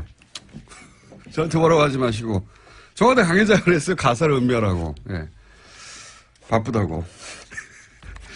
음미했더니 이런 해석이 나왔다. 자, 다음 뉴스는 뭡니까? 네, 어제 검찰이 전병헌 청와대 정무수석이 협회장을 지낸 한국e스포츠협회 사무실을 압수수색했습니다. 관련해서 검찰은 전 수석의 국회의원 시절 보좌진이었던 윤모 전 비서관 등 3명을 협회 자금을 횡령한 혐의 등으로 체포했는데요. 전 수석은 이번 사건과 관련해서 어떠한 불법 행위에도 관여한 바가 없다면서 참으로 어처구니 없는 심정이다라고 주장했습니다. 자, 저희 방송에도 출연하셨던 분인데, 예. 수사 결과가 나와 봐야 이제 전 수석의 연루는 나올 것 같고, 이런 수사는 그런데 오히려 야당을 긴장시킵니다, 원래. 예. 현 정권의 정무수석까지 수사한다 하면 이게 현 정부에 타격을 줄 것 같은데, 물론 수석이 직접 연루됐다면 타격을 줍니다. 근데 이제 이런 뉴스 자체는, 야당을 매우 긴장시키는 기사죠, 사실은. 자, 다음 뉴스는요? 예, 안철수 국민의당 대표가 당내에서 자신을 향해 나오는 비판과 책임론에 대해서 모든 투덜거리면 답할 필요가 없다라고 밝혔는데요. 예, 관련해서 어제 뉴스공장에서도 유성엽 의원이 나왔었는데 여러 가지 자신의 입장을 밝혔습니다. 어제 만찬에 초대됐던 정당의 대표들 중에 두 분이 못 가죠? 예. 네, 주호영 원내대표랑요, 또 안철수 국민의당 대표가 각각 무슨 이유죠? 하나는 예, 안철수 대표 같은 경우에는 지금 외국에 예. 있었고요. 안철수 대표는 일정 통보를 늦게 받았다 뭐 그런 얘기였던 것 같아요, 그죠? 예. 네. 안철수 대표는 그리고 이제 도착하자마자 수도권 3중 방어망 뭐 이런 얘기 했죠. 그래서 제가 아마 이스라엘 아이언돔을 의미하는 것 같은데 저 국제 분쟁에 관심이 많아서 이 아이언돔에 대해서는 좀 알거든요. 그래서 이제 그럼 아이언돔 알아보러 갔나 보다 하고 일정을 찾아봤더니 에어로스페이스 인더스트리 회사를 갔어요. 예. 여기는 아이언돔 개발사가 아닙니다. 아이언돔을 라파엘이라는 회사에서 개발했고요. 예, 에어로스페이스는 입찰 경쟁에서 라파엘에서 졌어요. 예. 개발은 라파엘이 했다는 걸 좀 알려드리고요. 그리고 아이언돔 자체가 사실은 가자지구 하마스가 쏘는 단가가 몇십만 원짜리 집에서 조잡하게 만든 로켓 아주 웃긴 장면이 굉장히 많이 나왔어요. 아베 총리가 말하는데 중간에 끊고. 그렇죠. 예, 자기가 말한다든가. 미국에서도 그런 보도 많이 나왔어요. 어제 워싱턴 포스트인가요? 예, 거기서도 찾아와서 읽어봤는데, 아베가 트럼프에게 얼마나 잘 보이고 노력하는데 트럼프가 아베를 얼마나 막 취급하는가. 이 기사거든요. 네. 굉장히 민망한 표현이 있었는데요. 전략적 노예 상태에서 비용을 치렀다라는 식의 네. 이야기가 있었습니다. 스트래티직 서브튜드. 예. 네, 전략적 노예 상태요. 네. 발음이 됐나요? 네. 예. 예속 상태. 예. 고급 단행이긴 한데 결국 맞아요. 딸랑이다. 이런 얘기거든요. 예. 예. 충실한 조수 역할을 했다. 이런 식의 평가들이 아주 많았습니다. 그런 예를 드는 걸로 기사 가득 찼어요. 읽어보면 뭐 예를 들어서 아베는 미일 간 정상회담에서 역대 가장 가까운 사이다 이런 식으로 표현하면 트럼프는 거기에 보조를 맞춰줄 생각이 없는 것처럼 부른다. 뭐 예를 들어서 굉장히 많은 예가 있는데 재밌는 예 중에 하나가 골프를 같이 쳤잖아요. 예. 골프에서도 웃긴 장면 나왔었는데 골프를 같이 쳤는데 그 모자를 썼을 거 아닙니까? 예, 골프 그렇죠. 모자에다가 이제 쓰고 나서 둘이 각자 모자에 사인을 하는데 트럼프는 모자 챙 한가운데. 너무 크게 썼죠. 한가운데 자기 이름을 크게 써버리는 거예요. 그러면 아베는 쓸 데가 없잖아요. 옆에 기퉁에도 조그맣게 쓰는 거예요. 사진 봤는데 정말 웃깁니다. 기사 제목 자체가 트럼프의 충실한 조수 역할을 하고 있다. 로얄 사이드킥 뭐 그렇게 표현했고요. 하여튼 뭐 기사 자체를 보면 야 이거 너무 이 기사 보면 일본인들은 정말 아베 정부를 규탄할 것 같다 싶은데 예, 그런 말은 일본에서 안 나오고 있습니다. 하여튼 접대해봐야 소용없다. 트럼프는 예, 그냥 실무적이고 제대로 격식만 갖춰져서 대접하면 된다. 예. 정확하게 필요한 거 계산해서 주고받는다. 이런 겁니다. 예. 하여튼 관련해서 미국 언론에서도 트럼프가 한국에 가서는 톤다운 했다 뭐 이런 얘기가 나오죠. 예. 예, 물론 오늘까지 일정이 있기 때문에 아직은 봐야 되겠지만요. 이제까지의 말폭탄을 터뜨렸던 전례에 비하면 어제 한미 정상회담 결과에 대해서는 미국 언론도 트럼프가 매우 자제했다라는 평가 내놓고 있습니다. 오늘 뭐 국회 연설만 넘어가면 예, 폭탄은 터뜨리지 않고 갈 것 같아요. 개인적으로 관련 뉴스가 많은데 이 정도 하죠. 뭐 중요한 건 이 정도인 것 같은데 개인적으로 흥미로웠던 장면 두 가지는 하나는 친박단체 트럼프 방문에 뭐랄까요 이 한미 정상회담에 기여했어요. 성조기와 태극기를 같이 흔들었죠. 예, 박근혜를 외쳤다고 하긴 하는데 어차피 뭐 트럼프 한국말 모르니까 자기가 환영한 줄 알겠죠. 굉장히 기이한 방식으로, 예, 한미 정상회교를 친박 전체가 도왔다.